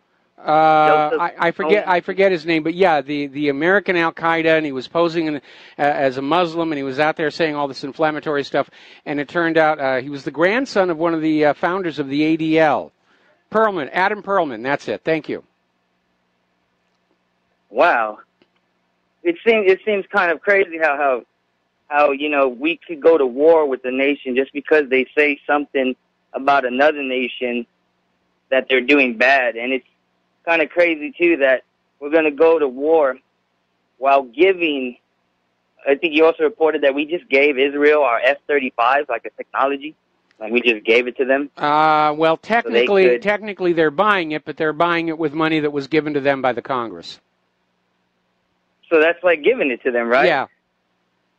Yes, it is. And they go and refurbish this, and then they go and sell it off, and that's how they make most of their money? Yeah, Israel has a long history of reverse engineering weapons provided to them by the United States and then selling the technology to countries who are not necessarily our friends. I mean, remember when Jonathan Pollard stole all those nuclear secrets and sold them to Israel? Israel turned around and traded them to the Soviet Union in exchange for increased immigration quotas. And had the U.S. and the Soviet Union gone to nuclear war at that moment, the United States would have lost. So could we be going into a bloodbath then? Could the reason why North Korea is being so blissful and so, like, hey, we don't care, is because they know how to take down our planes and stuff? I mean, not fully, but have the means to do serious damage, unlike, Iraq or Libya, even Syria, like really serious damage. Well, no, almost like the way Yemen's doing to Saudi Arabia. Yeah, that's true. Yemen's doing amazingly well against Saudi Arabia. No, Kim Jong-un's bluster is mostly about face, about looking like he's strong to his own people. And he's actually starting to get more admirers in the region because he is standing up to the U.S. bully, which is something very few world leaders have the guts to do. But it's not the U.S., right? It's not the U.S. The U.S. is getting pushed into doing stuff. They're not even. They don't even want to do it. They're getting pushed by another nation. Okay, James. Okay, I'm going to say this one more time.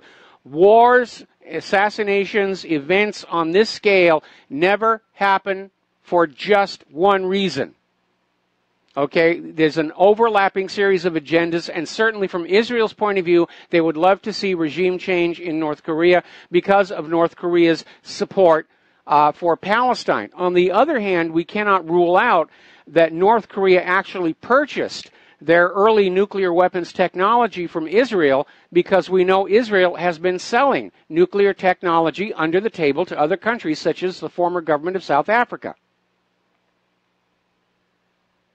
So technically that's what I mean. They have this is suicide then. This is like, doesn't make any sense. And, you know, you have all these things, like even the migration. Did you hear that Israel is sending doctors in ships to pick up these migrants that are coming from North Africa, and they're giving them medical treatment and giving them information? That's who these left-wing NGOs are. A lot of them are Israeli-backed.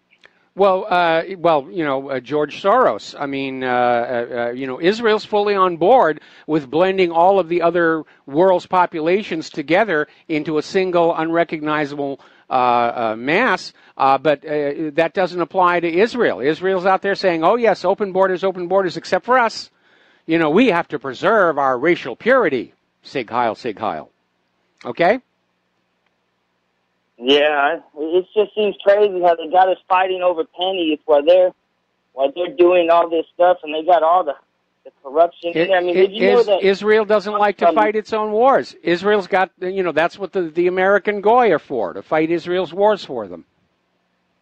But did you know Trump's labor secretary is Alexander Acosta? He was DA for South Florida from 2006 to 2009. He's the one who got Jeff Epstein that sweetheart deal of a sentence. Yes.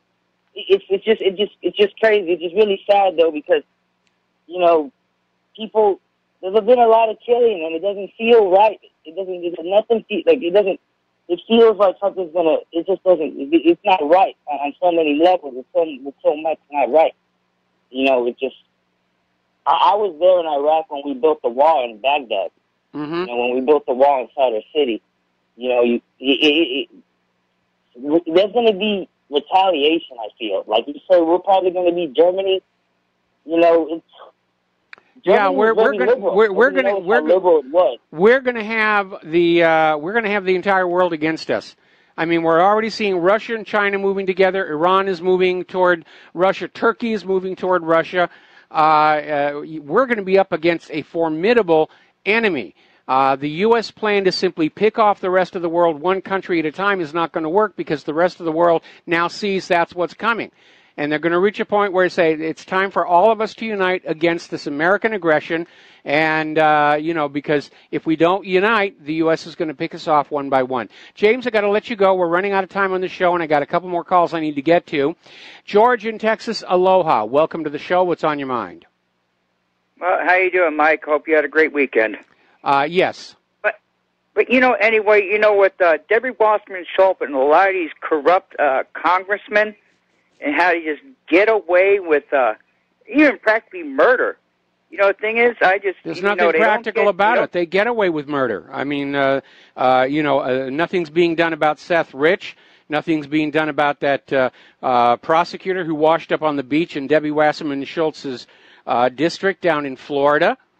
Nothing's being done about that Wall Street Journal editorial writer. All we're getting from them is we presume it was a suicide, but we're not releasing the official cause of death. The thing is, I'm just saying, with all this going on, we the American people owe a big apology to the late, great James Traficant, who had the courage to stand up to the Israelis and get a guy that they claimed that was Ivan the Terrible, who actually wasn't, out of jail. And they still went after him. Well, look at Cynthia McKinney when she stood up and accused Israel of using cluster munitions against civilians, and look how AIPAC organized to get her kicked out of Congress. Well, I think we ought to do it may be a long shot, but a White House petition demanding Donald Trump enforce the law forcing AIPAC to register as a foreign agent. Because they should be a foreign agent. They are a foreign agent. There's no question about it. And as is typical with anything connected with Israel, the rules don't apply to them. And they should. They absolutely should. I mean, AIPAC has been caught in scandal after scandal after scandal. There was a big stink, I think, back in the late 90s, where the then president of AIPAC was literally bragging, where, he could take a napkin from the table at the restaurant and in the space of an hour have every member of Congress autograph on it. And it was absolute bravado. Somebody got it on tape, and it caused a big upset. Because AIPAC doesn't want American people understanding just how much control Israel has over our government. But again, Congress can't agree on health care for the American people, but whatever Israel wants, its overwhelming majority is voted through. Well, and I support Israel. I support the people of Israel because they're getting fed up over there. Yes. They're getting fed up with the corruption. And believe me, Netanyahu's no more a Christian than Anton LaVey. I hate to say that, but it's true. Netanyahu never claimed to be Christian. I say and the thing is, I pray for the peace of Jerusalem, and that is remove Netanyahu because even Steve Pieczenik says Israel's become a petulant child that throws a tantrum, don't get its way. And I know it always Israel's has been to an extent. It always has been. But ever since 9/11, Israel's arrogance and demanding from the U.S. has gone right through the roof. And I'm convinced that Israel is holding 9/11 over the entire U.S. government. Do what we say or we'll reveal what really happened on 9/11, and it'll be worse for you than it is for us because everybody expects Israel to do this kind of thing. But for the U.S. government to be behind this false flag, that could bring the entire U.S. government down, and it probably would. Well, I'm just saying with Israel, like I say, they're a petulant child, and even like I say, Steve Pieczenik called it out, and even a lot of people in the military, I think, in the military rank and file are starting tired of Israel too. Yes. And the thing is, I won't go visit Israel, but the reason is you don't have no religious freedom there. I mean, and I hear like the Palestinians, like Hamas, Hamas and Hezbollah are these evil terrorist organizations. Mm-hmm. Hezbollah is the only military element keeping the ISIS from invading Lebanon. Or Israel, for that matter. Now, let's be very clear here. It's not just China that's acting like a spoiled, petulant child. That applies to pretty much every politician on the planet, especially members of our own Congress. Look how they reacted when Trump won. That was a whole room full of petulant children throwing tantrums on the ground there. As far as Israel's concerned, in happier times, I actually wanted to visit Israel. I'd like to tour the biblical sites, but I understand that, Claire and I would be shot dead as we stepped off the airplane if we ever dared go there now.